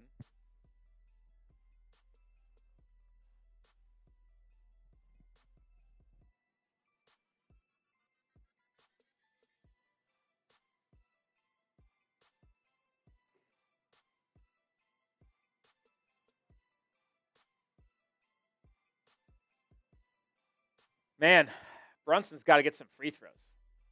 Honestly, I'll just settle for 1 free throw trip this Right, that's all I need. half. Yeah. Give me a pair. Brunson takes a seat. I wonder if it'll just be for a possession here, as we need I think, second timeout this quarter anyway. 12 free throw attempts for San Antonio. Knicks, 1. No, we've already had the 2 timeouts. OG Anunoby with a 3. Mikal Bridges goes flying. Dylan Harper goes flying. Bodies everywhere. Oh, Wemby swinging into Champagne. Wide open 3. It's good. My goodness. The hometown St. John's graduate. He's got 3 triples, 9 points. Phenomenal in game 6 and 7. Pick it up right where he left off here in the NBA Finals. Spurs back up by 4. Bridges driving, kicking. Alvarado, quick trigger. It goes. That's not his game, but he able to get that one to go. Alvarado, 7 points off the bench. How about that? Didn't expect that one. Castle, Champagne again. Oh, he's feeling it. 4 threes for Champagne. And now we'll have a foul on Castle, grabbing Mikal Bridges after a nice slip on a screen. I believe that should put New York at the line. Yep. I thought that was the second foul in the last 2 minutes. How about Julian Champagne, 4 or 5 from 3? And that opposite corner 3 will be open all series long as the Knicks are doubling from the weak side on the Wembanyama roll to the rim. It will actually be side out for New York. So that swing pass will be there. Brunson did check back in. Brunson being trailed by Castle. Gets the ball knocked away. Regains control. 10 on the clock. Brunson. Guarded by Wembanyama. Step back 3. Can't get it to fall. And a foul on Castle holding Karl-Anthony Towns. Now the Knicks are in the bonus. So 2 free throws coming for Cat.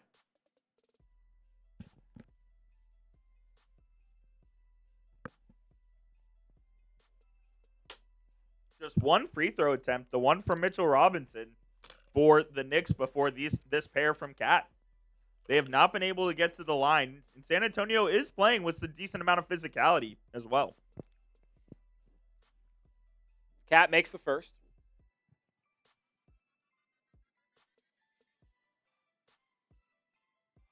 Cat now up to 7 points on the evening.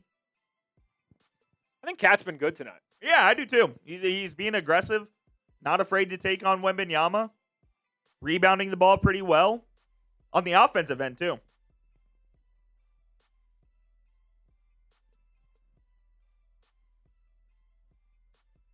Cat gets the friendly bounce off the front rim. 2-point game with a minute to go in the first half. Can't ask for more. It's been back and forth, man. Castle running the PNR. Castle finds a space. Elbow jumper. Comes up short. Chance to tie or take the lead from New York. Oh, but he gets his pocket picked. De'Aaron Fox, room service. Dunk on the other end. Fox with the swipe. They call him Swiper for a reason. Hard IG handle. Swipe of Fox. Cat driving on Wemby again. Missing the runner. Rebound goes to San Antonio. Shot clock turned off, so the Spurs will hold for 1 and take at minimum a 4-point lead into the break.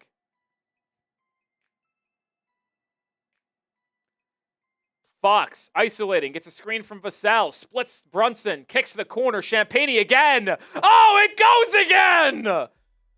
1.5, Wembanyama rejects the Bridges 3. The Spurs will go into the half up by 7. The Game 6 hero, the Game 7 hero, Julian Champagne with a barrage from deep to close out the half. 5 triples, 15 points. He's now the leading scorer on the team. Unbelievable. He's the leading scorer in the game. Julian Champagne, who had him as the leader for Finals MVP through the first half of Game 1. Crazy. 5 of 6 from the field, all of them from 3. The former St. John Johnny, he's been phenomenal all postseason long.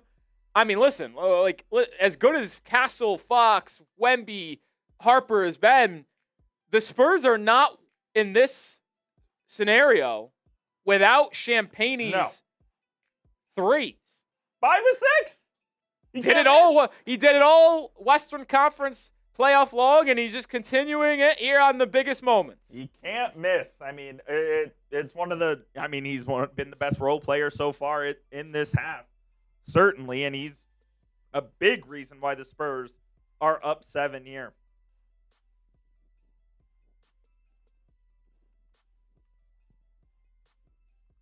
Scrolling through some first half stats for you guys. Man, Good first half. Got a $5 super chat as well that will show on screen here that I really like because I have a fun story to tell you, LA Crash Dog. Appreciate the $5 super chat. Oh, it's my guy Crash Dog. SaveAWarrior.org for veterans and first responders struggling. We lose 22 veterans every day to suicide and veteran suicide. Appreciate the super chat. $5 from LA Crash Dog. LA, I was on the golf course Sunday morning, and I get to the 10th tee, and it's just a normal Sunday, no outing or anything like that. And there's a tent. There's someone there with SaveAWarrior.org asking for donations. And if you donate, you'll get, if you make a birdie, money back. Yep. But also get entered into a 4-man scramble for the Save a Warrior tournaments that they do in the area of DFW. And I donated $25. Very nice. The last time I was at the golf course at Lake Park, they had that as well. That's cool. Yep. So good cause. I donated $25 to SaveAWarriors.org on Sunday morning. We appreciate all of our veterans who sacrificed to make this country what it is. Thank you to all the service members, current and former. Yeah, let's look at some halftime stats now. You see here, both teams really still in the feel-out process. Julian Champagne's three-point barrage to end the half kind of construed the shooting numbers for San Antonio, if you will. Like, the Spurs are now 38% from three. Before the Champagne barrage, they were shooting 25% from three. And obviously, one player can make the difference. But if you take away Champagne, Spurs have really struggled from deep today so far. Knicks shooting 30% from deep. I mean, both teams are basically shooting the same percentages from the field, though. 41% for New York, 40% for San Antonio. The reason why the Spurs are up 7, though, after 24 minutes, they made 3 more threes, and they've also shot 9 more free throws. Simple as that. And that's how you get a 7-point lead right there. Absolutely. And look, the Spurs are getting, again, more contribution from their role players like Julian Champagne. But it's not like the Knicks have played particularly bad. I don't think. Like, they've gotten decent contributions from guys like Landry Shamet, who knocked down 2 threes in that first half as well. You would like a little more from your starting wings and OG and Mikal Bridges respectively. But once Jalen Brunson came back, he really turned it on after, we went back to the locker room, got treatment on that knee. He kind of figured things out a little bit to the point where I think they feel pretty comfortable with where he's at. Listen, we don't know how this game can end. Very well could be a Knicks comeback win. We've seen it frequently in this postseason run. But how about the Game 1 San Antonio Spurs?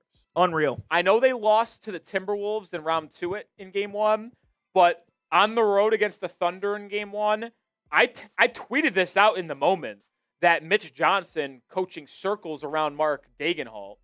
And in the first 24 minutes of this game, I guess the same time of prep, but less rest, Mitch Johnson coaching circles around Mike Brown.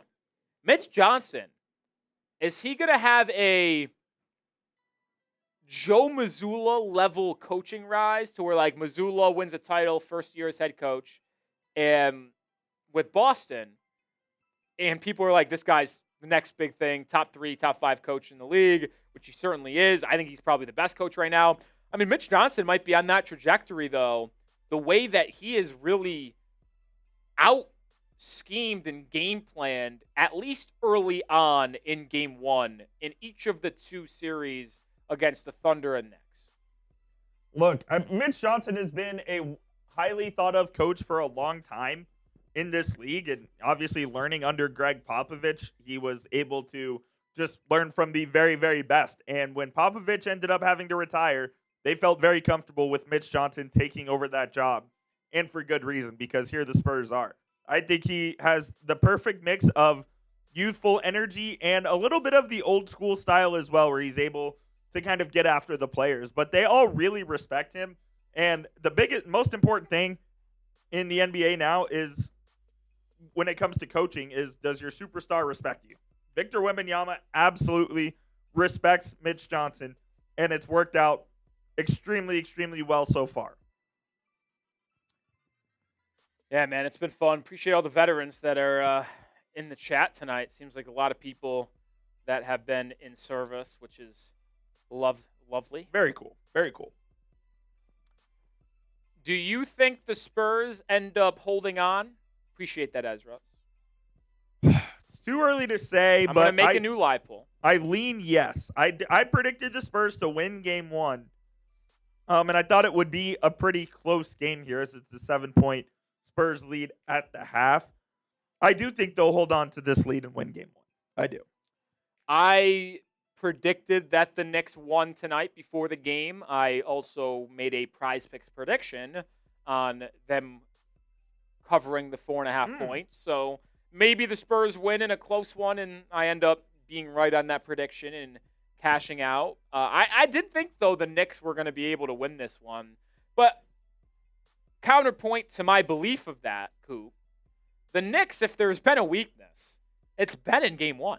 Yeah, because certainly. And the Spurs have had strengths in game 1. Game 1 against the Hawks, they lose. And remember, actually, the Knicks went down 2-1 in that series and ended up not losing a game since, sweeping the 76ers and Cavs. But in game 1 against the 76ers, that one was tight throughout. They went down 22 to the Cavs. And then they went down 22 before a crazy comeback in game 1 against the Cavs. Yep. So the Knicks have had some issues so far in the postseason of game 1. No question about it.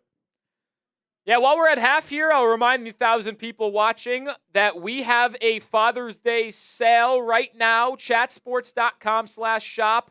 20% off all items between now and Thursday at midnight. So you got about 28 hours until that sale ends, whether Good it's math. generic Chat Sports merch. If you're a fan of the Knicks, you can get their merch, Jalen Brunson tees, Hart tees, Eastern Champs tees. If you're a fan of an NFL team, we've got all 32 teams with merchandise for about half of them, whether it's the Cowboys, the Niners, the Bears, the Raiders, the Steelers, the Seahawks, the Dolphins. It don't matter. Go grab your merchandise, 20% off right now for the next 28 hours. Chatsports.com/shop. Links in the live chat of today's stream. Wow, we've got a good audience tonight, Coop. Makes me happy. Yeah, it's good to see the real ones. I think people are excited about this finals matchup. Good finals matchup. It's a good finals matchup.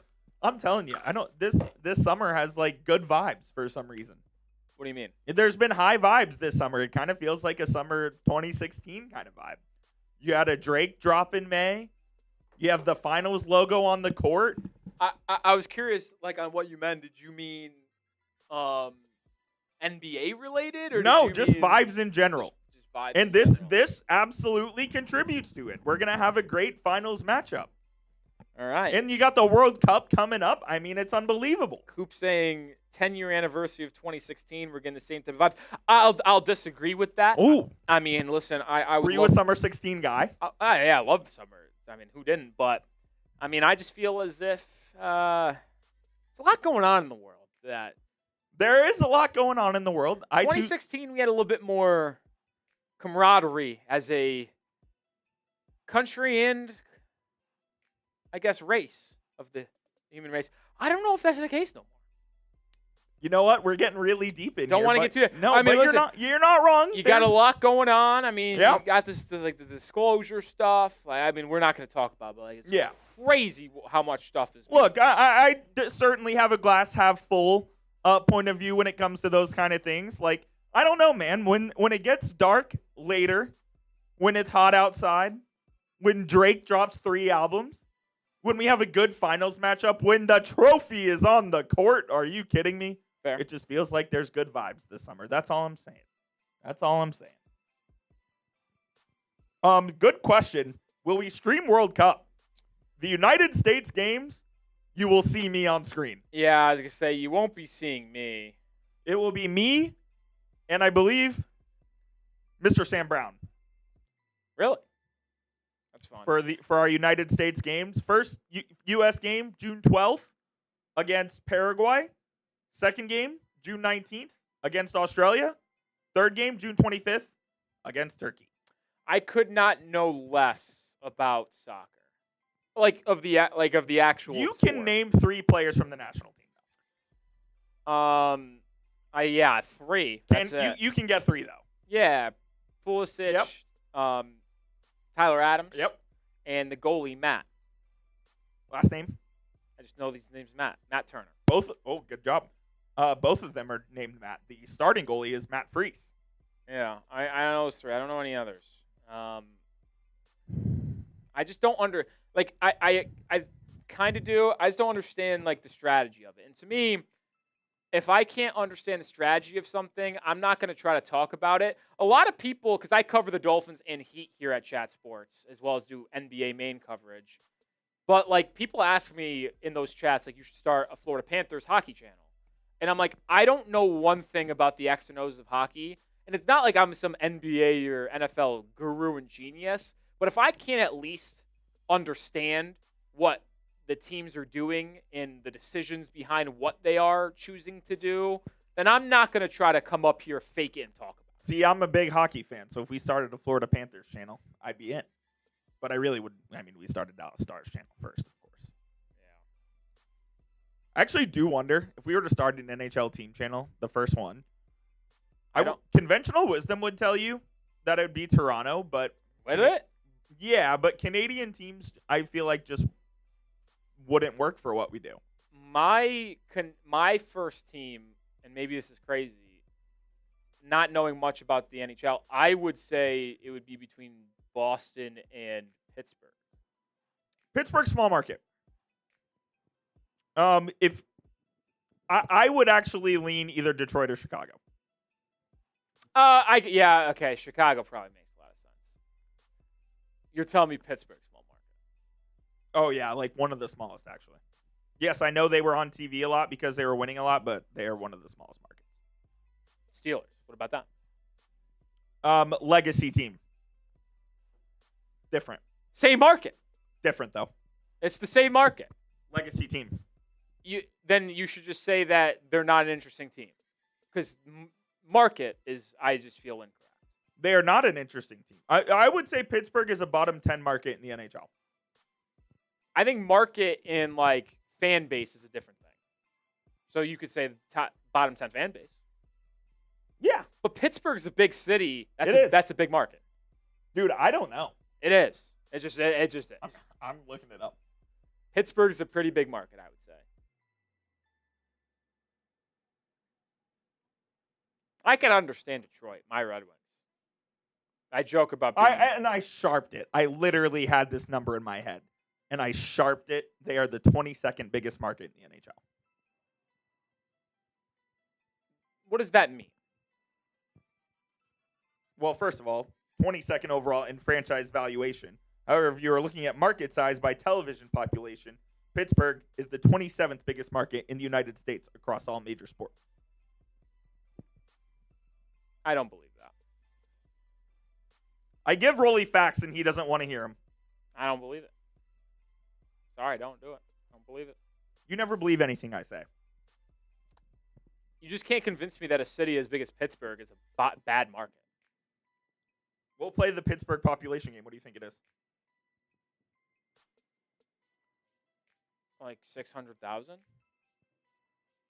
Lower than that? The city of Pittsburgh proper has a population of 308,000. Really? The Pittsburgh metro area, much bigger. Oh! Are you serious? Oh What? my God. Then yeah, you were using the metro. Yes, the metro area is big. Okay, then I stand correct. How much is that? 2.4. Oh, then I undersold it by, I only said a fourth. I thought we were talking about the actual city. My fault. No. Which I still think is like 27. Coop, nobody talks about a city when talking about a market and how big it is actually talking about the city. You talk about the entire metroplex. Like Dallas. I always talk about the city. Oh, that's psychotic. No, when you talk about Dallas, this is a huge-ass place. Not the Dallas, the city is big, yes, but the metroplex, DFW, because then there should be no reason why the Cowboys are the Dallas Cowboys. Should the Bills be the Buffalo Bills? Not anymore. Orchard Park Bills. They've been in Orchard Park. Well, that's my point. I was like, if we called the market the actual city, then we wouldn't have the names of half the teams. We would have the Arlington Cowboys. So don't give me that. I can't believe you tried to That's pull, what it is. You try to pull wool over my eyes not doing the Metro. Wild. All right. Enough with that. We're back into action here to start the second half. San Antonio up 7. Pittsburgh's 28 by metro area. Don't believe that. And we'll have an early foul as Victor Wembanyama hits the Dak Carl-Anthony Towns. A little too physical inside on the paint. You don't believe that? No.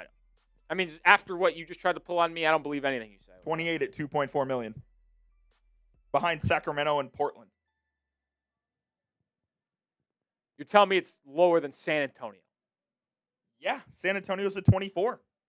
I don't believe that. Wemby missing a pull-up jumper. He's not been that good today. I'll tell you what. There's some conversations that can be had. I said in my friends group chat, I don't think Victor Wembanyama is that impressive offensively. He's just big. Anunoby inside, triple team, kicks it out. Josh Hart's going to have to line up a 3, and he misses. Like, Wemby's really good because of how big he is. And that, like, I just don't think his offensive game impresses me as he turns it over. There's not a lot of craftiness to his offensive game. I'm sorry. When I'm talking about who is really good offensively, I look at skill. Wembanyama's got a lot of skill for his size, but if you just look in a vacuum of, like, I would say Jalen Brunson's better offensively than Wembanyama. I don't know if that's a hot take or not. I don't think that's a hot take.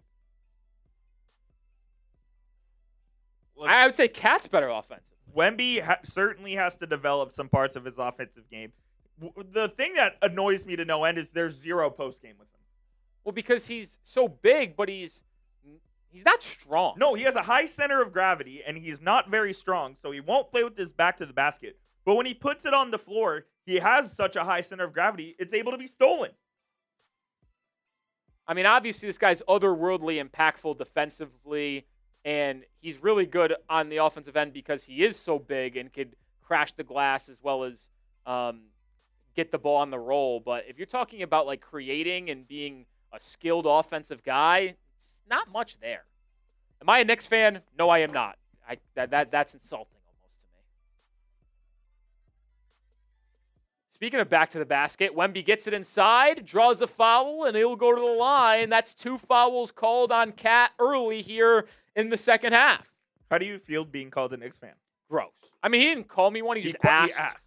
It's probably because I was just shitting on Wemby for the last minute and a half. That just shows you, if you're watching, I'm an unbiased viewer of the game. I'll tell you, I'm a Miami Heat fan. But when it comes to these finals, I don't like either team. So I'm just going to watch and hang out and give you guys my thoughts. Do you have a dislike of the Spurs, though? I know you do. I do, but it's actually not as much as you probably would imagine. I mean, I really hated the Tim Duncan. Sure. Like, as everyone did. I hated Danny Green for the longest time. Oh, my God. He's one of my least favorite players of all time. Tony Parker drives me nuts, too. But this is such a new iteration, and they were kind of so non-existent in my mind as a Heat fan for such a long time that, like, I can't say I hate the organization that much. I hated that part of the Spurs, but, I mean, we're so far removed. Like, these Spurs, like, I got no qualms.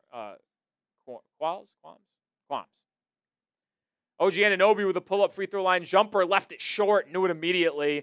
Wembanyama grabs the board, 9-point Spurs lead. Champagny looking to stay hot, way off, air ball, and it will go out of bounds to New York. Nah, I'm just chilling, Praxis. I'm not actually mad. But it is funny that you might have thought I was a Knicks fan because they're my most hated team in the NBA. But I don't think I'm showing that much right now. Second most in sports? No. Third most. I'd say the 4th. Brunson just airballed it. I don't know. I'm Bills, Braves. Braves. No. It goes Braves, Yankees. I'm a Mets fan. Braves, Yankees, and then I'm toss and turn between the Bills and the Knicks at 3-4, and then the Celtics are 5. Stephon Castle works his way inside and puts one home. 11-point lead, largest of the game for San Antonio. They led by 10, but nothing larger than that. It will be baseline for New York after the ball was knocked out of bounds.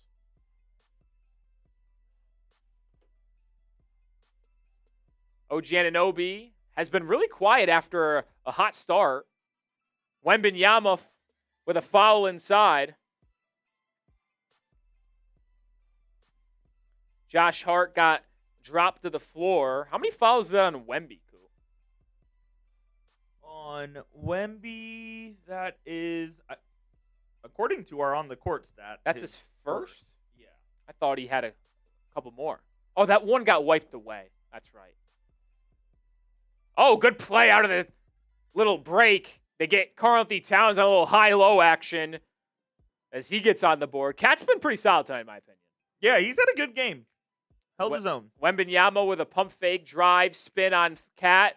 Bank shot, does not go, but fouled.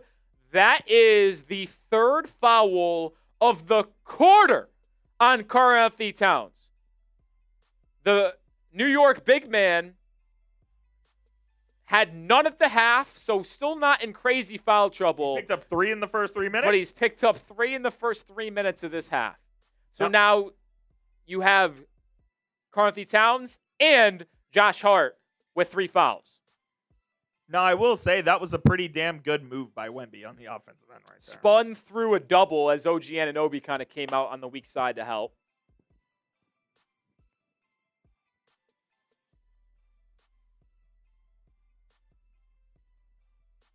Wemby getting MVP chance.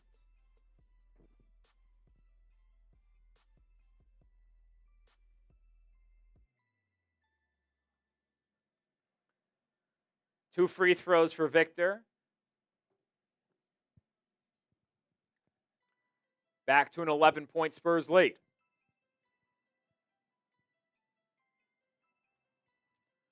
Brunson pick and pop with Cat. Bridges has been non-existent in this one.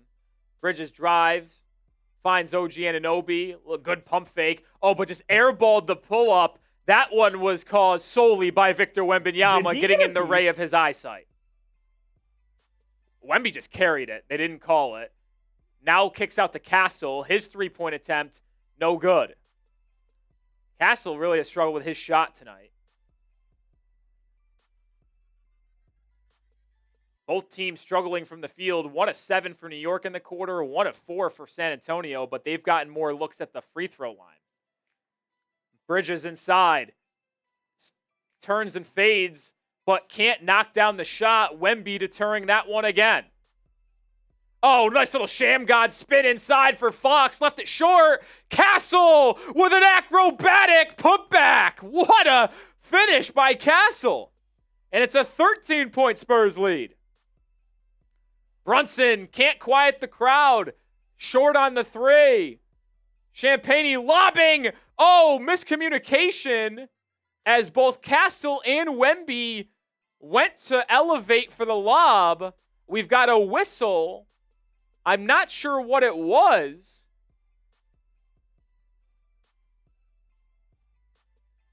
OG Anunoby's been pretty bad tonight, at least offensively. Jeff says, is it a bad time to ask about an update on a Coop shirt? Yeah, I don't think we're going to get a Coop shirt. We should. I agree, Jeff. I'll talk to the bosses. We'll get one going. Wembanyama 3. No. Champagnie on the offensive glass. Kick out. Castle wide open. That's short. I mean, I'll tell you what. If the Spurs were able to knock down half of these open threes they've had, not named Julian Champagnie, we'd have a 20-point game. Dylan Harper in. He was phenomenal in the first half. Josh Hart driving, kicking. Brunson open corner 3. No. I mean, both teams can't buy a shot. And if you're New York, those need to fall. Not many wide open looks like that are going to come your way. Harper with a drive. Makes Anunoby touch dirt. Misses the pull-up. Ball batted around. Will go out of bounds off of Anunoby and stay with San Antonio on the baseline. And Luke Cornett will sub in, taking Wemby out. I mean, Victor's 2 of 10 from the field. He's been actually pretty brutal. Ooh, Wemby hobbling a little bit here. Uh-oh. He's all right. It's that time of the season, though, where everybody's hobbling, I think. Champagne curling 3. Way off. Luke Cornett almost got the rebound. Couldn't corral. Knicks in transition. Bridges to the rim. Up and under. Fouled by, I think they're going to call it on the big man Cornett. So free throws coming for Mikal Bridges out of the timeout. We will head to a little break in the action. 6:50 left in quarter number 3. Spurs leading by 13. This stream is presented by Prize Picks, daily fantasy sports that you can play with the click of a button. Just pick more or less on 2 to 6 player stat projections, and you could cash in on your ball knowledge. I have 2 different lineups for today's game. One looking not so good. I would say it's this one. Castle, not even halfway to his point projection of 16.5. Cat's only taken, actually, I lied. Castle is at 10 points now.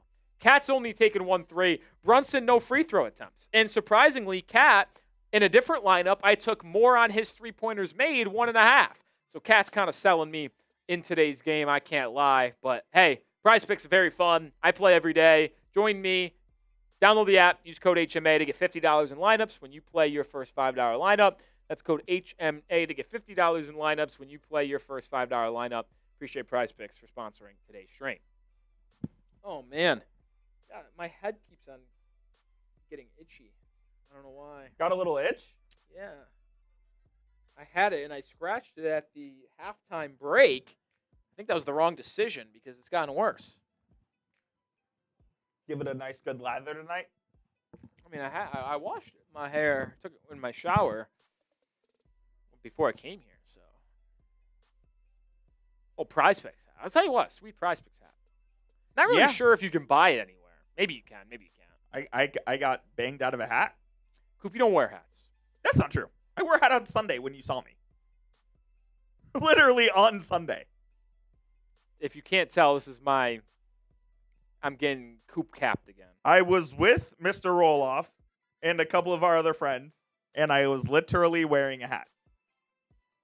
Coop, I would say you wear a hat out of 365 days a year, maybe 5 days.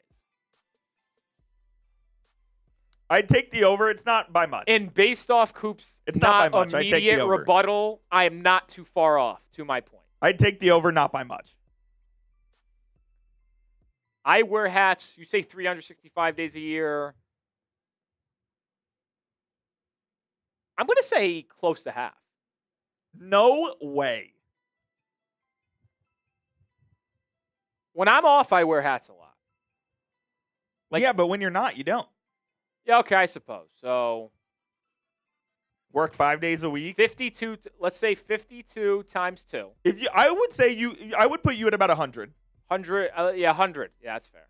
Because when I get off work, I wear hats. I just don't wear hats a ton at work because it could get a little uncomfortable with the headset. When you're off work, do you go put a hat on at home? No. Okay. But if I'm going out after work or on a Saturday or Sunday or whenever I'm off, I think it's close to 60% of the time. So I wear a lot of hats. So I would be more deserving than you would, I think. I think we could. Oh, I would dispute that for a second. You would dispute. Would not. Okay. The Wembanyama was hobbling a bit, banged knees with Josh Hart. So he's saying he's fine to the trainers, just a little discomfort after bone-to-bone contact. Mikal Bridges is at the line following the timeout. I was also not here when the hats were given away. Yeah. And Bridges misses the free throw. Ortner wasn't either, and I was wearing one, and he asked, "You got a Prize Picks hat?" And I told him, "Yeah, you got to be tenured." He told me, "You're tenured?" And I was like, "Yeah, 3 years is good enough." I'm more tenured than you, baby. Well, you got to be tenured and be deserving of the hat. and be in the office.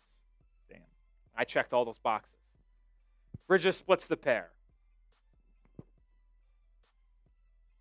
Hit that sub button if you haven't already. You are a top 3 hat guy in the office. I'll give you that. I actually wouldn't say that. Oh, I would. Mitch is number 1. Reed wears hats every day. Reed's a hat guy. Harper spinning inside, leaning in and finishing. The rookie just continues to flourish in his NBA Finals debut. 14 points off the bench. 5 of 7 from the field, too. Also forced a couple turnovers.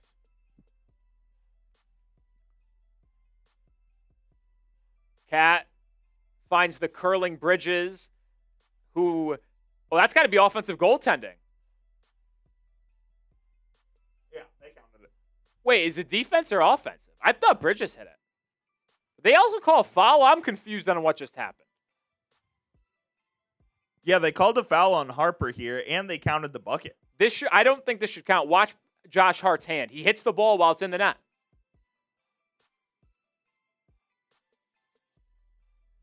Harper doesn't get it. It's Cornette. Why? Hold on. Was it Cornette? Yep. Oh. So, yeah, it was just a 14-point game. So, and one opportunity for Josh Hart. That was a weird sequence. We've had a couple weird sequences today. Yeah, a couple odd ones. Hart makes the free throw. So, 3-point play there. That's Hart's third point of the game. Castle driving on Shamet, discards him, and hits the little 10-foot jumper. 12 points now for Stephon Castle. That's why I took his more in points in this one. I just thought he was going to be able to take advantage of the size and physicality or the advantage in his favor for Landry Shamet and Deuce McBride, Jalen Brunson when he gets those switches. Good cut inside by Shamet for an easy bucket. Castle kicks to Harper. Harper too strong on the 3. Push it. Hart pushing.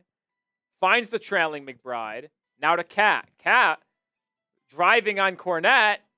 Finishes and the foul. So 3-point play for Karl-Anthony Towns as he has been really effective getting to the rim tonight. I tell you what, there's absolutely no foul there. His face. I mean, that's pretty bad to get that whistle. Didn't see it on the other side. I mean, listen, I've been very unbiased. That was maybe the worst foul call of the night. There's been a couple bad ones in favor of San Antonio. That one was awful.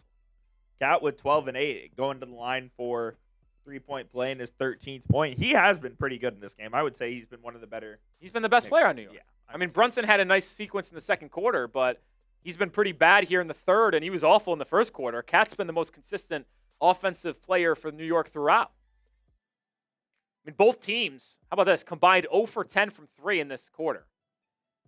Champagny driving, rejected by Cat. Knicks out and running, but they don't have numbers. Now Brunson attacks. Euro stepping inside, floats it in. And Mitch Johnson calls a timeout. A 7-0 Knicks run over the last minute cuts what was a 14-point lead down to 6.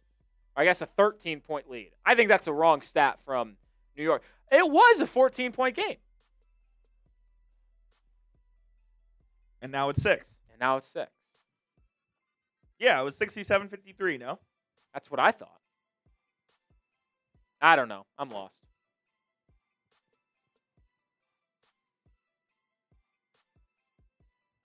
Oh my God, time man says 6-7. Time man says 6-7. That's what the Spurs have in points. We have 984 people watching. Still help us out if you're enjoying tonight's free live show. Hit that like button. We're 40 likes away from 300. Let's get there during the timeout. Let's go, baby. Hit that like button. Free and easy way to help out the channel. 1,000 people in the building right now.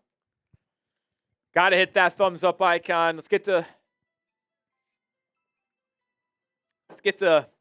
300 likes. Let's I go. wonder how much people are watching Knicks now. Let's look here.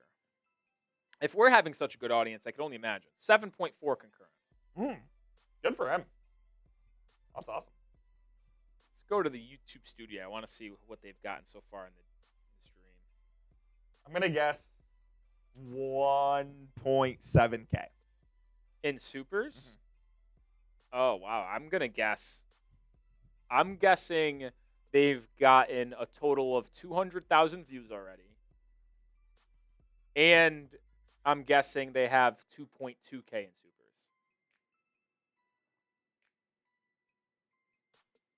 The numbers are in. Undersold the views. 320,000. And they are at 1.7 on YouTube. What did I say? But I think they got probably some Venmos. You'd have to assume. You can at least. never give me credit. Come on, you know they're at Venmos. You can never give me You were credit. close. You were close. But probably still at like 1.9, I'd say. I'd say they probably got 200, 300 Venmos. No, you're probably right.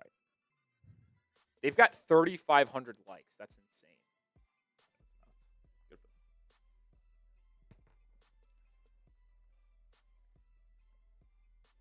Their average view duration, I mean, ours isn't good here on the channel, is only 2 minutes and 40 seconds.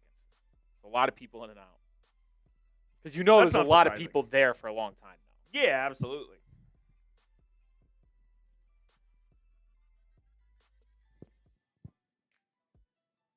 Well, Sherry, we can't show the game, so unfortunately for you. But I thought we were pretty fun and entertaining anyway. I but think we're doing a good job.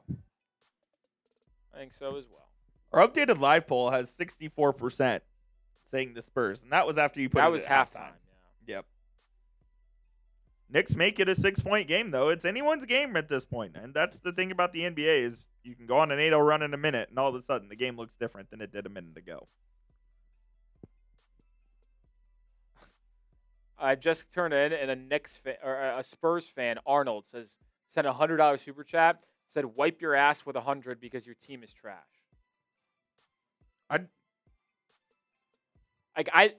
Yeah. I wish I had the money. Just to setting money on fire. to send $100 to someone who, To talk shit. yeah, like I would do it if I was a Knicks fan. But saying to your team is shit, why would you want to, like, if you're rooting against them, don't give them any help. Go support a Spurs creator. Yeah, right. Wembanyama back in, kicks it to Champagne. Now Dylan Harper with a baseline drive, up and under layup. Oh my goodness. That was incredibly difficult there by Dylan Harper, who has just been maybe not the best player tonight. I think the most impressive. Brunson with a pull-up three, way short. He's really struggled with his three-point shot tonight. We're 12 likes away from 300. Hit that like button. Brunson, 6 of 20 from the field. Turnover, De'Aaron Fox. Landry Shamet had a couple threes in the first half. Adds another here, and the Knicks are within 5. I mean, Shamet, he's been a good three-point shooter his entire career. He's just been on an unbelievable run this postseason. He's got 11. Wow. Fox turning the corner, kicking. There's Harper. Can he have the response? Oh, he airballed it. Knicks, chance to get within a score. In and out dribble. Brunson, nothing there and has to reset. It'll be McBride from the left wing. Too strong. Rebound, currently Towns, just over Wembanyama. And we got a one-score game. 12-2 Knicks run. The fourth quarter Knicks, although it isn't the fourth just yet. Fox, little pull-up from 6. Needed that one. Yeah, he's been pretty brutal tonight. 3 of 10 from the field. Brunson finds Hart on a cut to the rim. Wembanyama just deters. Now Shamet on a curl. Nothing there. He resets. 4 on the shot clock. Hart left open. Top of the key 3. In and out. But there's Cat on the glass. Offensive rebound and one. Keldon Johnson can't contain Cat. Karl Anthony Towns, welcome to the NBA Finals, kiddo. I understand the thought process from San Antonio, putting Wemby on Hart, letting him just roam defensively because Hart's not a threat from 3. But if Hart is going to be forced to take a three and Wemby's pulled away from the basket, that allows Cat to just have really no deterrent or resistance to him on the glass. Yeah, I mean, this would be a hell of a game from Karl Anthony Towns. It already is if they're able to pull off a comeback. He's been the best player on the Knicks tonight. Yeah, he's having a monster night, and I wonder in the fourth quarter if Mitch Johnson does make an adjustment and go to Wemby on him. Mitch is very good at making those adjustments, so something to keep in mind. 3-point play converted. It's a 2-point game.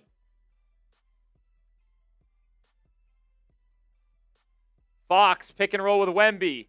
Fox with a show and go. Gets to the rim, but can't finish. And the Knicks could tie or take the lead as they're on a run here in the third. He wants it. Cat with a 31-foot three, way short. Harper with the rebound. Up ahead. Loses the handle. Regains control. Finds Keldon Johnson, who cuts. Ball movement superb. Wemby with a pump fake. Back to Harper. Harper. That's an illegal screen on Wembanyama. Scott Foster with the call. And it's a turnover. I'm telling you, this is probably crazy to say. I just really am not that impressed with Wemby offensively. I know he has some crazy moments. Deep threes, some crazy dunks because of his size. But when the ball is in his hands, it's not special. I don't get nervous that he's going to do something crazy. Brunson, little pull-up midi. It goes, and we're tied up at 71 from down 14. Johnson quickly the other way. Blocked by Deuce McBride. It'll be Spurs ball on the baseline, but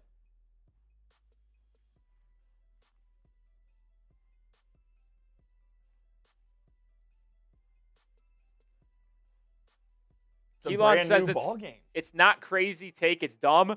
Can you tell me anything that Wembanyama does special offensively outside of just dunk the ball because he's 7'5"?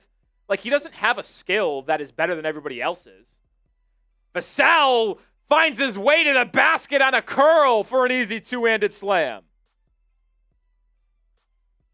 Obviously, being 7'5" is going to be very important, but he doesn't put the ball on the deck that well. He's an average shooter. Brunson fouled, and he will be at the line for two. We have a chance. Is it am I people are saying, does this man say he's not impressed? Yeah, I'm not. If all you can do is just dunk because you're bigger than everybody else, I'm not impressed. I admire skill.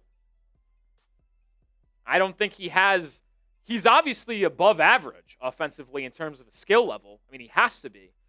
But I don't think he's an elite skilled offensive player.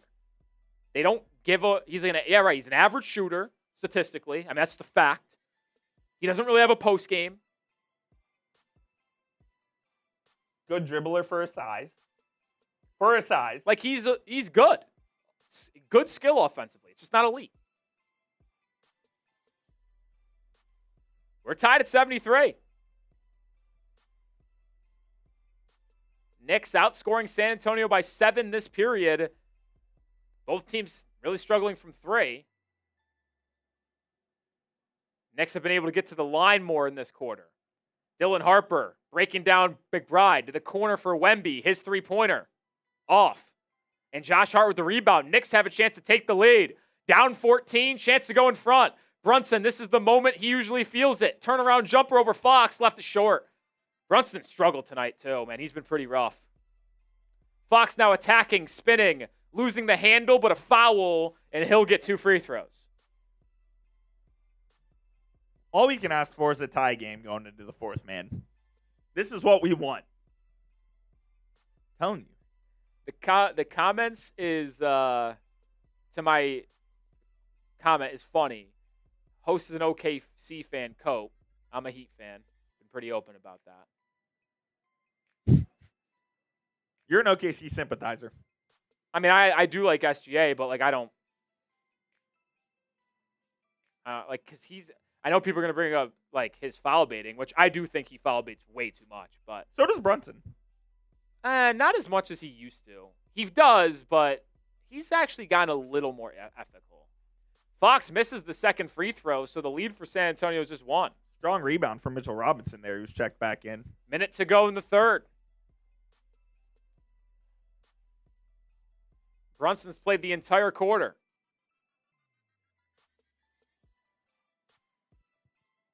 Harrison Barnes defends. That's an advantageous matchup for Brunson. Brunson gets into the paint and turns it over.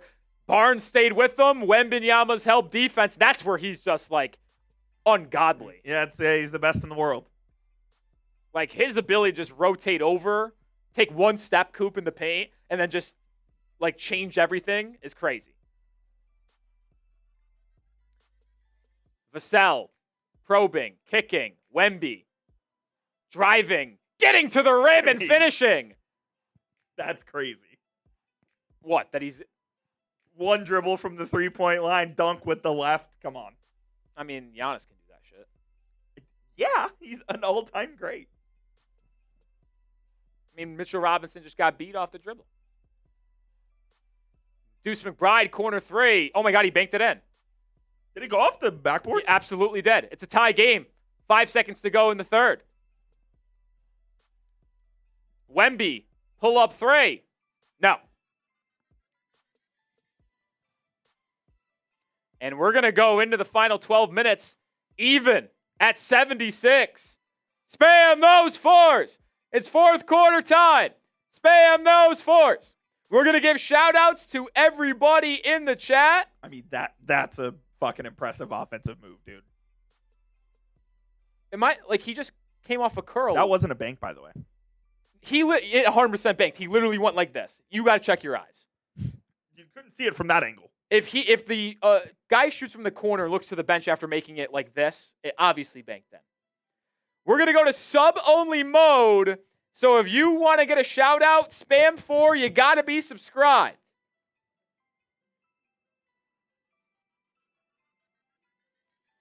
Oh, I got to go to customization. Yeah. Spam those 4s. I see the Ronk. I see Ty Man. Yeah, Coop's going to give some shout-outs. I see Redricken, Orchard, Peter. Let's go, baby. 1,200 people in the building. Spam those 4s. I see Junmo, Curtis, Vamp, Red. Keep it going. Keep spamming those 4s, baby.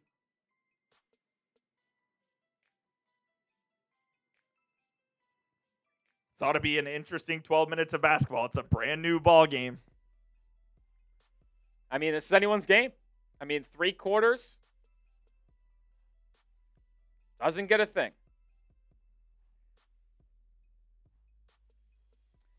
We have no leeway after 3.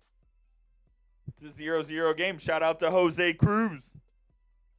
Shout out to Redux, Time Man, Juno, V4, Kurtko, Mike. Everybody that's commenting is subscribed. You guys are legends. Coop, do you think it's going to change when I do the new poll? I think it will still be slightly favored for the San Antonio Spurs because I think we're a little more of a Spurs pro audience than the Knicks audience. Yeah, I mean, I would assume most Knicks fans, if you're watching, or most Knicks fans looking for this, is going to find Knicks Now by Chat Sports with Marshall Green. So we're probably more of the generic NBA fan or Spurs fan if there's not a real big Spurs creator out there. Wemby is just 3 of 13 from the field tonight. He hasn't been good. And for me to say like he hasn't impressed me offensively, I don't think should be something crazy.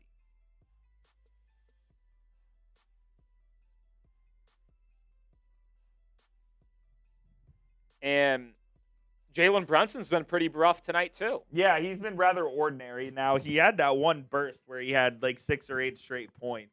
Yeah. After he came back. But yeah, he has not been fantastic. Now, where JB does his best work is in the fourth quarter. So let's see if he's able to kind of carry this Knicks team because he's kind of done that before, especially in game 1. He did it against Cleveland where he just went completely nuclear in the fourth quarter and brought them on that massive comeback. Yeah, we've certainly seen a lot of fourth quarter heroics from New York, specifically Jalen Brunson. Can they do it again? Here we go. We'll see. Knicks have not led since quarter number 1, I believe. They have a chance to take the lead on this possession. Jose Alvarado pick and pop with Cat. Alvarado drops it down to Cat. 4 on the shot clock. Anthony Towns gets inside. His floater too strong. Ball being tipped around. Loose and is out of bounds. The officials have yet to make a decision on whose ball it is. It looks like it will be staying with the Knicks. We'll see how long Brunson sits here.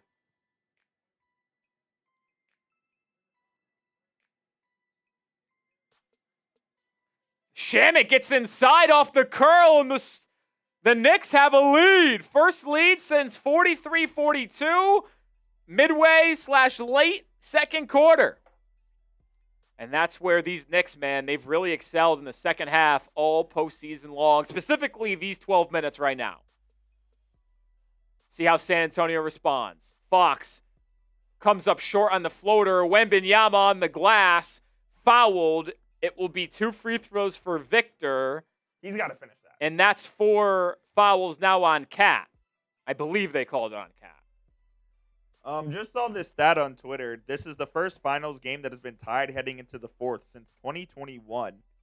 And the Knicks, this postseason, a plus 11.5 net rating in fourth quarters. Yeah, they've been phenomenal, man. I will say a lot of that is, I mean, they've been really good in the fourth quarter all playoffs long. There's no doubt about that. But how Skewed much by that game 1. How much of that is skewed towards that fourth quarter against Cleveland game 1? Because there will never be a statistical outlier like that again. I mean, they were down 22 with 8 minutes to go and came back and tied the game. Wembanyama missing the first free throw, so his struggles continue. 3 of 13 from the field. Makes the second, so 1 point Knicks lead. 16 points for Vic, 9 of 10 at the line.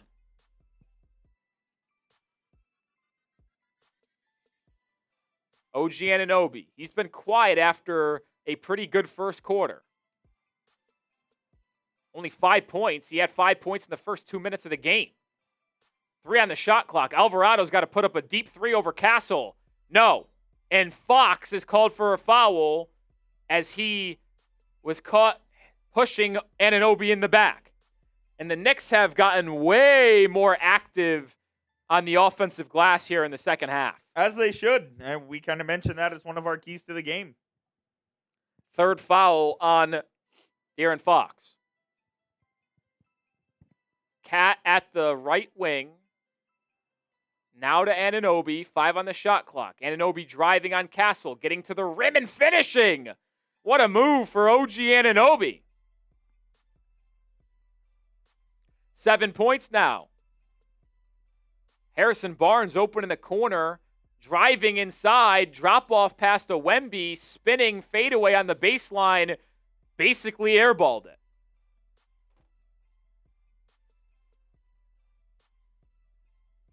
Cat the other way, almost traveled with it.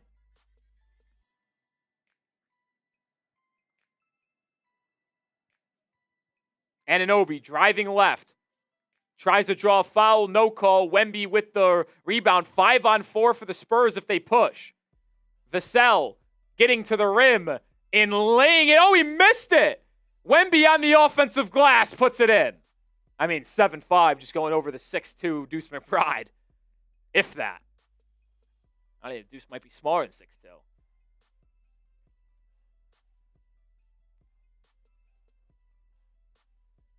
McBride driving baseline, kick out Anunoby, quick release 3. That is his spot. Big bucket from OG.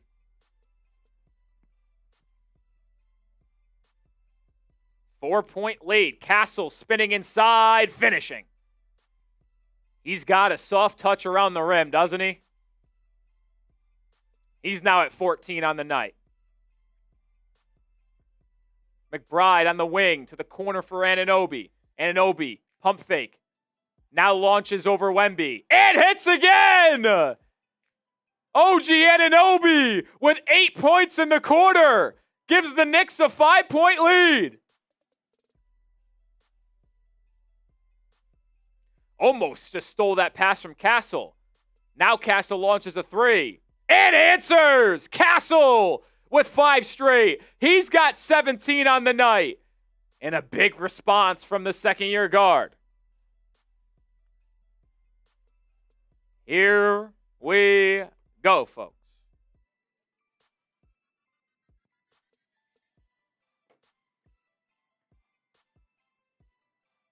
Two-point Knicks lead, trailed by as much as 14 in this half. But they've been the comeback kids all postseason long. Alvarado driving inside, running floater, no good. Fox with the rebound. No numbers for San Antonio. Fox still pushes, finds Vassell in the corner for the lead. No. Rebound Barnes. Kick out Castle, just made one for the lead. That one rattles in and out. Deuce McBride the other way. Gets inside, but misses the layup. What a play by Castle. He's been huge. Spurs have numbers. Barnes in transition for the lead. No. Vassell on the tip-in. Yes, we're tied up at 86. What a ball game we've got on our hands, ladies and gentlemen. Timeout, New York.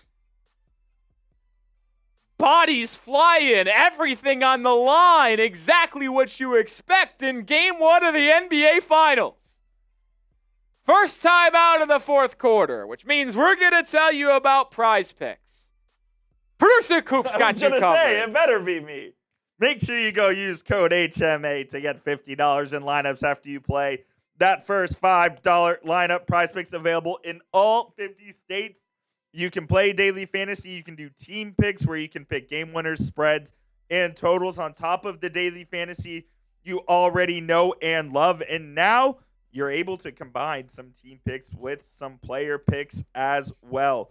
Our lineup for tonight's game is as follows. We had the more on Jalen Brunson free throw attempts at 5.5. He is just at 2, so we need him to get 4 free throw attempts here in this quarter. We also had Karl Anthony Towns at more than 4 3-point attempts. He is at 2. We need him to shoot a couple of threes in this quarter. Stephon Castle did just get his 17th point, so that one has turned green for us. We need some work, but it's still not over yet. You can go copy our picks over on the social feeds feature. My username is at JeffCoop27. Rollies is at RollyCS, and go get started today with Prize Picks. Download the app, use code HMA to get $50 in lineups after you play your first $5 lineup. Prize Picks, man. Best way to get in on the action.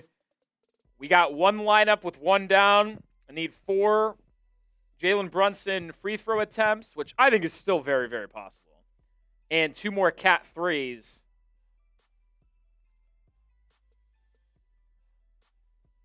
That one I'm nervous about. Yeah, the Cat 3-point attempts I'm nervous about.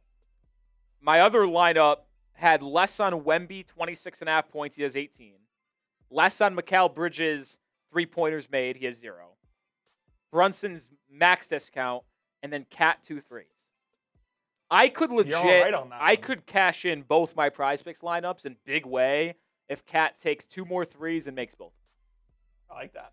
Because I think Wemby's going to stay less than 26.5. I don't think he scores 9 more points the rest of the game. I don't think Mikal makes 2 threes the rest of the game. And if Cat makes 2 threes, that lineup cashes 10 to win 120. And if he makes those 2 threes, takes 2 more threes, and Brunson gets 4 free throw attempts, I'll cash on both those lineups.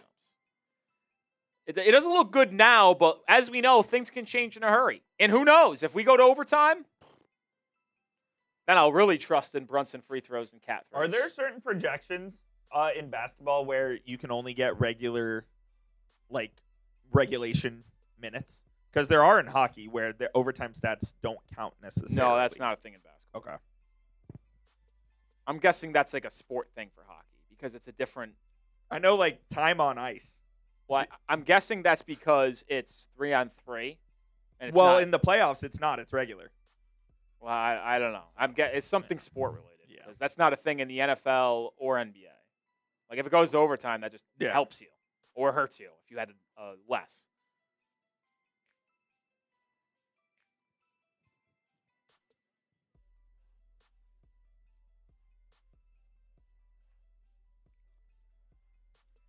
Jalen Brunson back into the game. Wembanyama will take a seat for a couple minutes.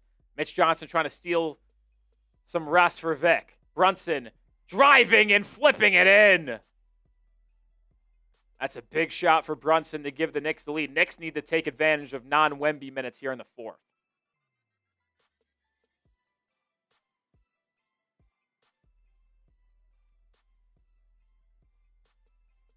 Dylan Harper, baseline drive, fouled by Bridges on the floor with a bump.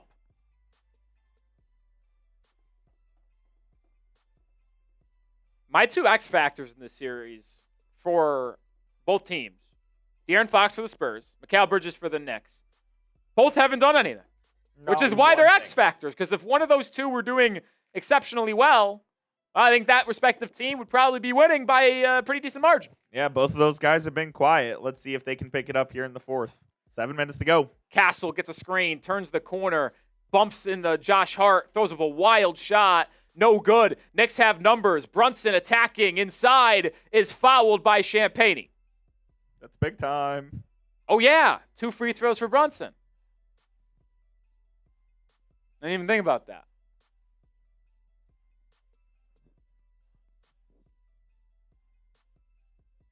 Clear foul by Champagnie. Got fouled twice, actually. I mean, that's what you got to do. If you're already caught in the act of a foul, Foul him again. just make it a hard foul that doesn't cross a line so they can't get an and-one. Brunson makes the first free throw, and the Knicks now take a 3-point lead. Well, Wemby was out for a minute after that first initial TV timeout. Look at all the scumbags there. Adam Silver. Fuck that guy. And the president of Disney. And the former president of CEO of Disney. Mickey Mouse runs the world, man. And the president of ESPN. They do run the world. Brunson makes both free throws. 4-point Knicks lead with 6:50 to go. We're getting 2 more free throw attempts. Absolutely. Harper almost turns it over. Now they do. Numbers from New York. Brunson usually likes to pull up here. Instead, he attacks, gets inside, and throws it home with a nice reverse layup. It's a 6-0 Jalen Brunson run, and the Spurs call timeout to talk things over. Mr. Fourth Quarter. Yeah, here he comes, man. Been bad all night, but in the fourth quarter, seems to just have a confidence to him to where no matter how bad he's been, he'll find a way to get his stuff off in that final 12 minutes. Man. Are the Knicks about to win an NBA championship? No. This is all part of the plan for me. Yeah, this was your script. And nothing in this game has told me that that's going to change. I thought the Knicks were going to win game 1, and then I had the Spurs winning game 2, Knicks game 3, Spurs game 4, and game 5, Knicks game 6, Spurs close it at home in game 7. I will not want to be in the same room as Marshall Green for 2 weeks if the Knicks lose in 7. No, the opposite. You want to be in the same room as him? Yeah, I just fucking look at him and piss, and it's going to be hilarious. I can't believe you said that. That's crazy. To want that, you'd rather have to be in the same room after a win? Oh, come on. I don't want to be anywhere near him after the Knicks lose. I do. It's hilarious. All right. You don't wish success for your friends. That's crazy. No, I think it's actually the worst thing in the world if you root for your friends. I really do believe that.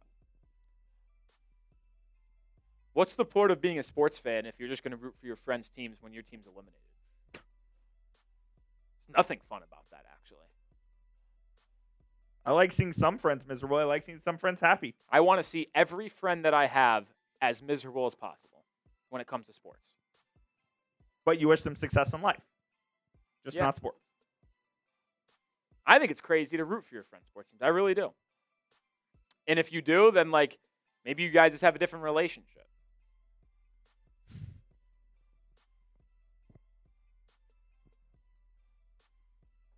It is what it is. My friends would wish me Will ill. I'm wishing my friends Will ill. Yeah. Probably because you wish them ill will. It goes both ways. That's the only way to do it. Ain't no sunshine and rainbows. You do hope the Longhorns go 0-12. Yeah, I hope they lose every game. Like there is not a friend that I have that I root for their sports team. Ever. Unless you have a mutual Unless friend. I like have to.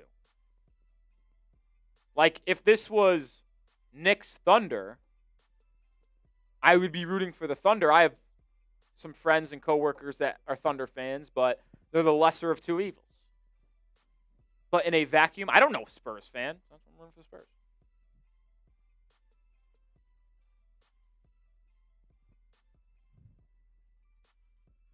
I tell you what, my worst NBA Finals ever as a fan of the sport was Celtics Mavericks. Celtics Mavs. I can imagine. That was my worst finals ever as a fan. I love when I have no interest. Last year was awesome. Thunder Pacers couldn't care less. It was awesome. You hate both the Mavericks and the Celtics. Yeah. Bucks and Suns. That was an awesome. Didn't care. It was awesome. Warriors Celtics. I might have been bleeding yellow and blue at that point. Even though I do know some Warriors fans. Oh my God. We got someone running on the court. The crazy part about that fan running on the court is that I'm almost positive Mikal Bridges was about to get a steal. Is this a jump ball? Was it a No, loose because ball? I think they blew the whistle. They're talking about it. They have no idea. They're going to do one ref just pointed the center circle. Now, I will say, I mean, Wemby did lose the opening tip. Lost 14 tips this year in the regular season. Redux says I'm coping for slack on Prize Picks. I'm actually in a good spot.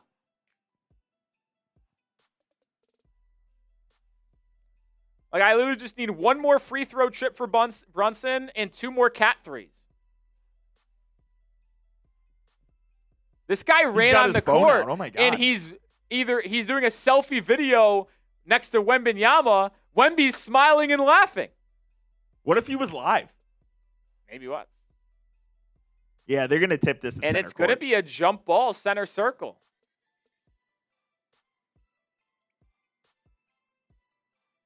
So it'll be Wembanyama versus Mitchell Robinson. I'll tell you, Mitchell Robinson isn't that far off in terms of Wemby's length. Cat won the opening tip. Will Wemby win the second tip of the game?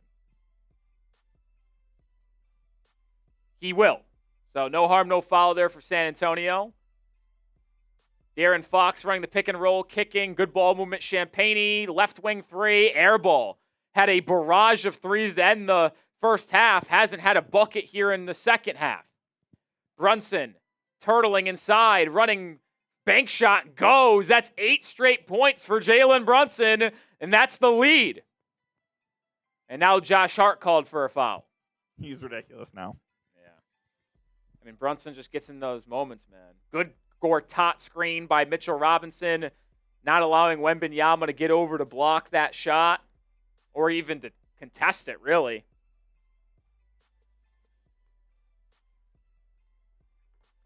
Six minutes to go. Castle over to Champagny into Wembanyama. Wembanyama facing up on Mitchell Robinson. Nothing going. Step through. Travel. And once again, I'm going to make the same statement that I made all game long. Put the ball in Wembanyama's hands, and there's really not much he does that is special to me offensively. He is unbelievable and crazy elite off the ball as a rebounder and roller to the rim. But when it comes to creating, there's not much that he does, man. I really don't think that's a crazy thing to say, as much as people will say it is in the chat. Because we've seen it. He just doesn't really create that much for himself. And that's fine.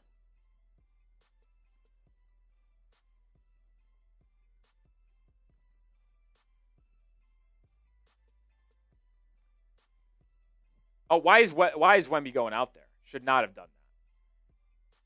Brunson gets a screen from Mitchell Robinson. Brunson running floater, no, long rebound, Fox. Spurs need to get going offensively.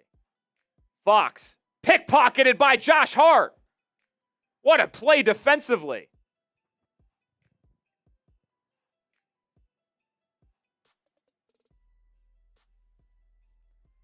Shamet at the elbow. Finds Hart. Hart now inside. Kicks it out to Bridges. Bridges, 10-foot fall away. No good. That's actually Bridges' shot. He's really good on those little fallaways. Wembanyama with a step-back three. There we go.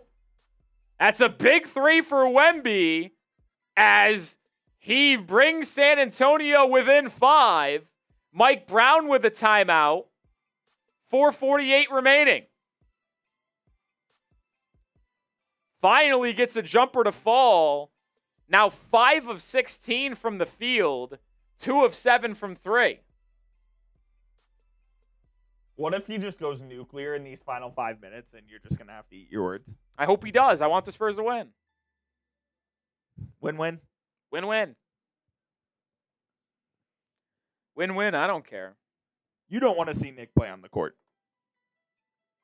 He doesn't because I'd cook his ass. Rolly swears he's the best hooper in the office. I am.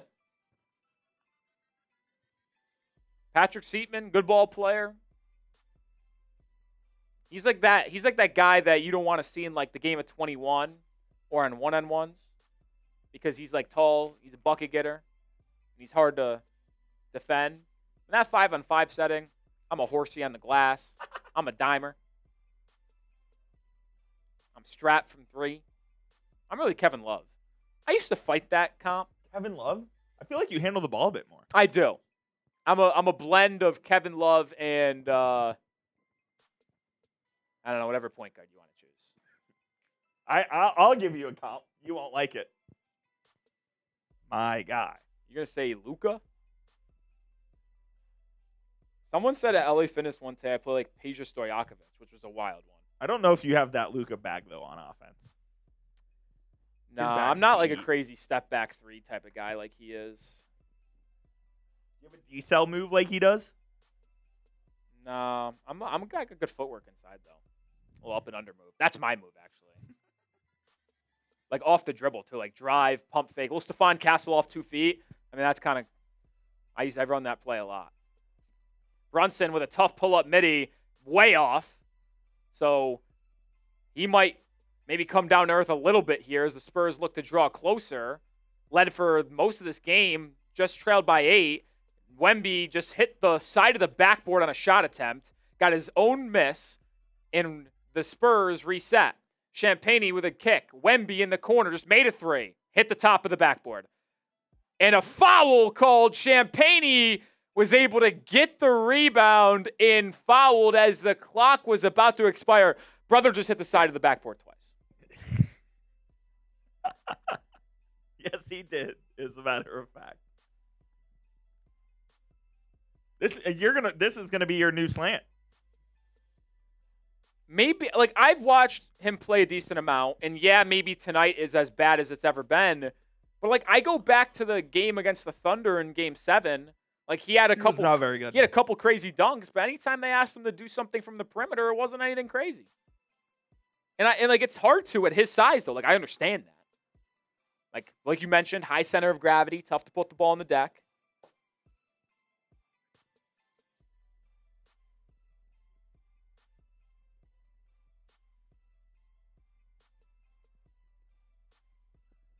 I can't believe he just hit the side of the backboard in one possession twice. Champagny splits the pair, so the Knicks stay up 4. He was scorching in the first half and hasn't made a thing. Yeah, really hasn't done much. Under 4 to play here in game 1 of the NBA Finals. Who's going to take an early 1-0 lead? Shamet curling inside, dribbles it back out. 4 on the clock. Anunoby with a tough pull-up midi. No good. Defense strong by Champagny. Spurs have numbers. They're pushing. Wembanyama slows it down. At the elbow, sees a couple bodies. Gets it back. Isolated on Cat. Drives left. A lot of contact. Foul. And one! That's what I'm looking for, Vic! What a drive and finish through the contact! Dropped the shoulder down and just got right to the rim. That's what he needs to do. And that's my point. Like, my main gripe with Wemby as he tries to create is that he gets bumped off of his spot so easily. This time he took it to Cat, didn't extend the arm, didn't go crazy into him, so there's no threat of an offensive foul, and is able to stay upright, got hit on the slap down, and was able to finish. That's impressive right there from Victor Wembanyama, bringing the Spurs potentially within 1. 87% free throw shooter in the playoffs, too. 9 of 10 tonight. The last time he was at the line, he split a pair. Down 8 a moment ago. Chance to be back within 1. It's a 7-0 Spurs run to make this a 1-point game. Here we go. This is why we're here, folks. Cat at the wing, swinging to Anunoby. Been the hero of the fourth quarter alongside Brunson. It's been those two. Brunson isolating on Champagny, bumping, fade away at the free throw line. No good. The jumper for Brunson has been off all night. He's been good at getting to the rim in a spot and finishing. Wemby with a drive, can't finish.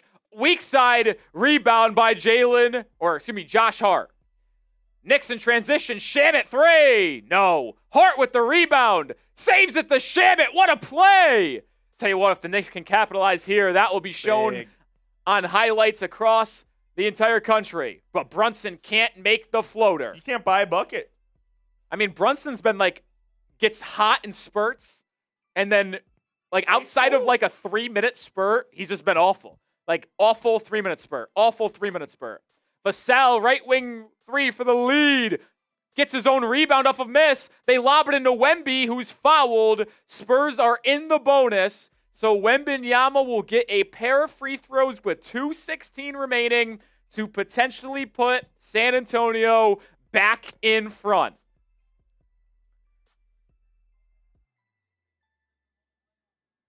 Oh, that's not a foul. I'll tell you what, if I was the Knicks, I would think about challenging that.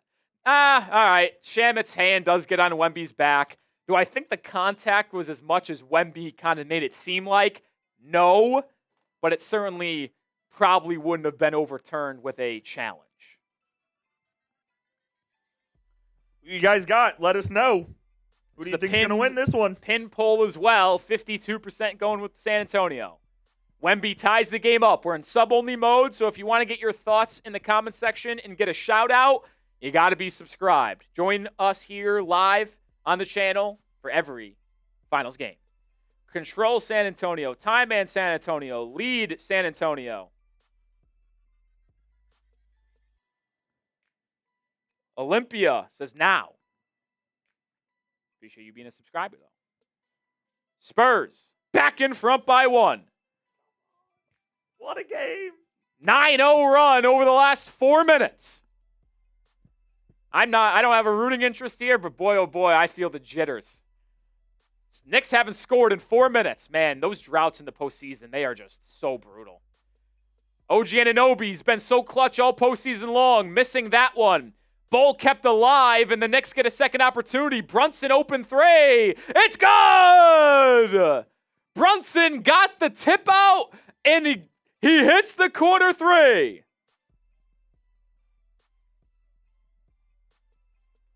Goodness gracious, 11 of 30 from the field, Coop.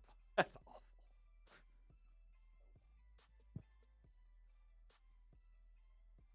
Fox, little pull-up free throw line jumper. Too strong. Knew it right away. You could tell the way he released it. That was not a pure Shot.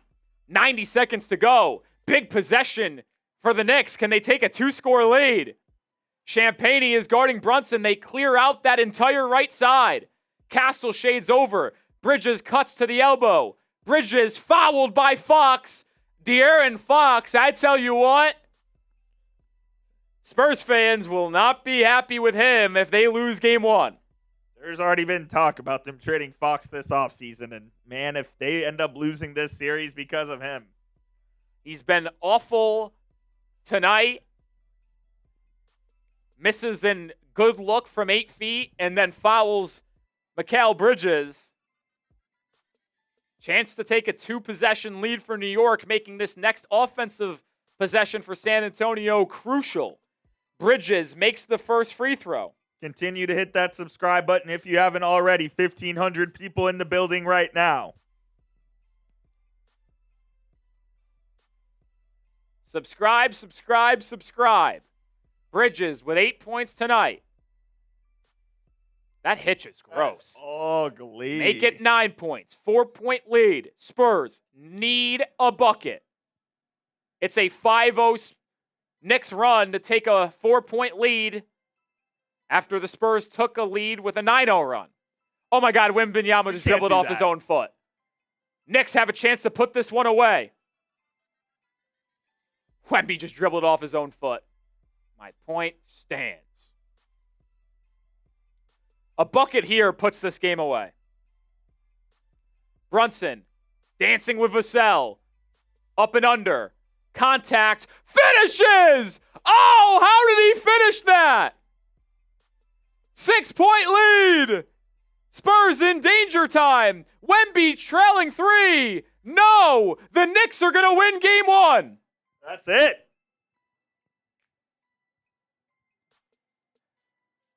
Where's the guy? Black Swordsman, eat your words now. I was right again. And that's why I'm here and you're there. Let him know. I love Jalen Brunson, dude. He sucks. He actually doesn't suck. But I'll tell you what. 11 of 30 is, or 12 of 31, is diabolical.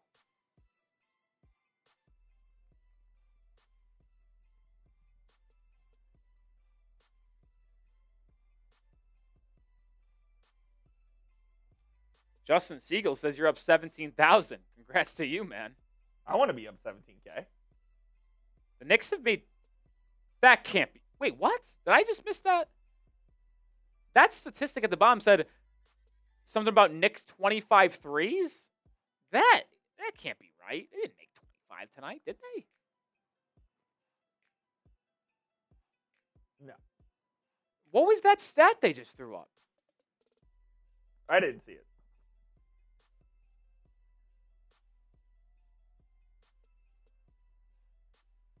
That was odd. Yeah. That had to be a mistake.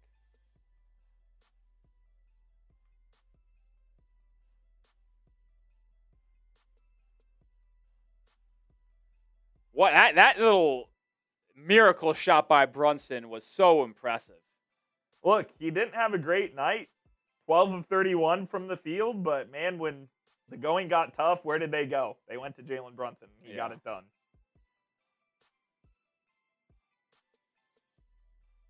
They went to Jalen Brunson, and he got it done.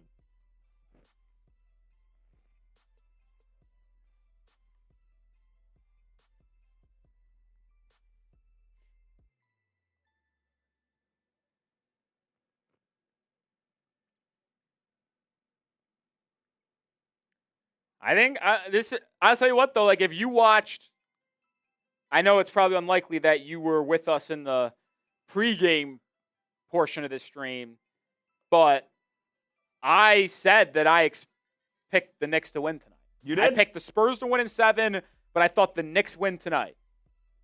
And I don't think anything is going to change for me here. Yeah, I'm still going to take the Spurs, even though I had like nothing that winning tonight. Nothing that I saw tonight is going to change my opinion on this series.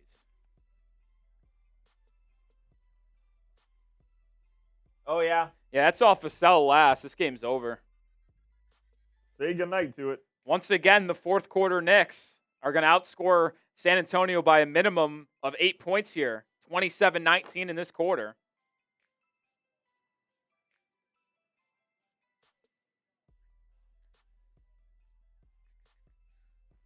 What do you think the Spurs shot from the field tonight? It was like 34%. 36%.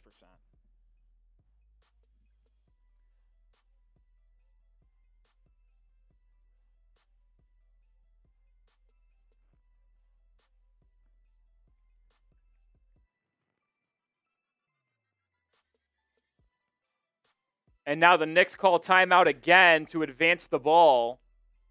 No timeouts remaining for New York. Not that it really matters. Yeah, it's over. Yeah, like, do you think the Spurs will even foul? Probably. I would go for a steal, but I wouldn't foul. Yeah, I get why the Knicks would want to Move it up and advance the court just so you have the full range because you can throw it in the backcourt now. Listen, I'm standing by my prediction of the series. I think I pre-called the entire series, Coop. I really do think I do. And I know you're going to be looking at this the entire time. I'm telling you, Spurs win Friday. Knicks win on Monday. Spurs win Wednesday, Saturday. So they're going to take a 3-2 lead. Yes. Knicks will win Game 6. Game 6 on Wednesday. And then Game 7, I believe, is that Friday.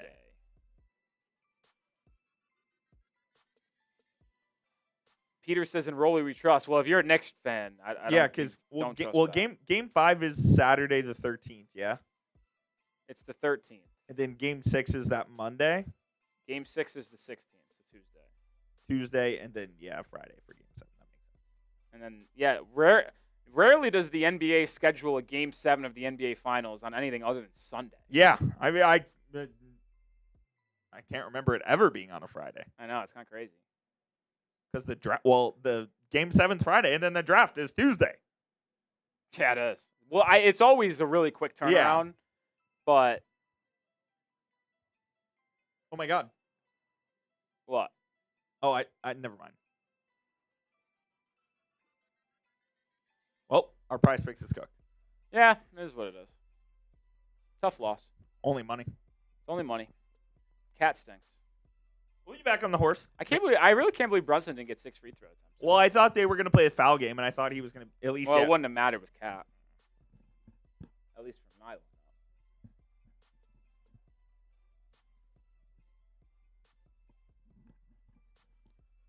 So Knicks will take a 1-0 lead. How about that? Down by 1, Coop. An 11-0 Knicks run in the final 2 minutes to win this game by 10. 105-95. That's a good score.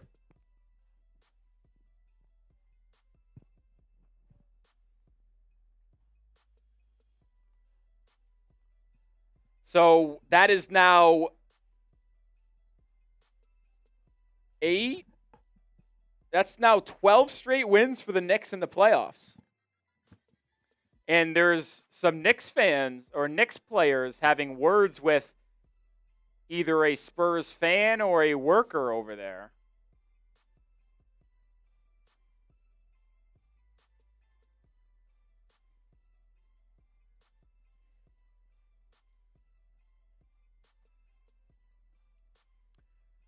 That will do it for Game 1. What a game between New York and San Antonio. Knicks strike first on the road. 12 straight wins in the postseason for New York. I just heard, I think, Mike Breen say another masterpiece for the Jalen Brunson. That's a stretch. Mike Breen is A Knicks fan. 12 of 31 from the field is not what I would call a masterpiece.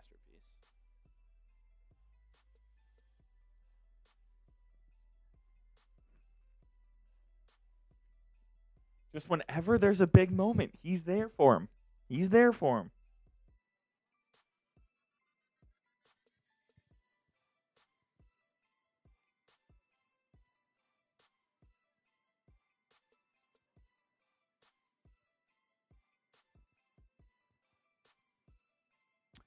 All right. That's going to do it for tonight's stream. We appreciate everybody for hung out with us here today. Over 300 subs gained. Nice. Really? Yeah.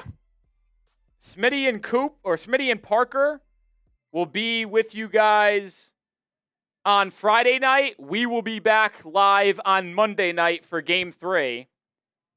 So appreciate everybody for hanging out with us. We'll see you then. Peace out.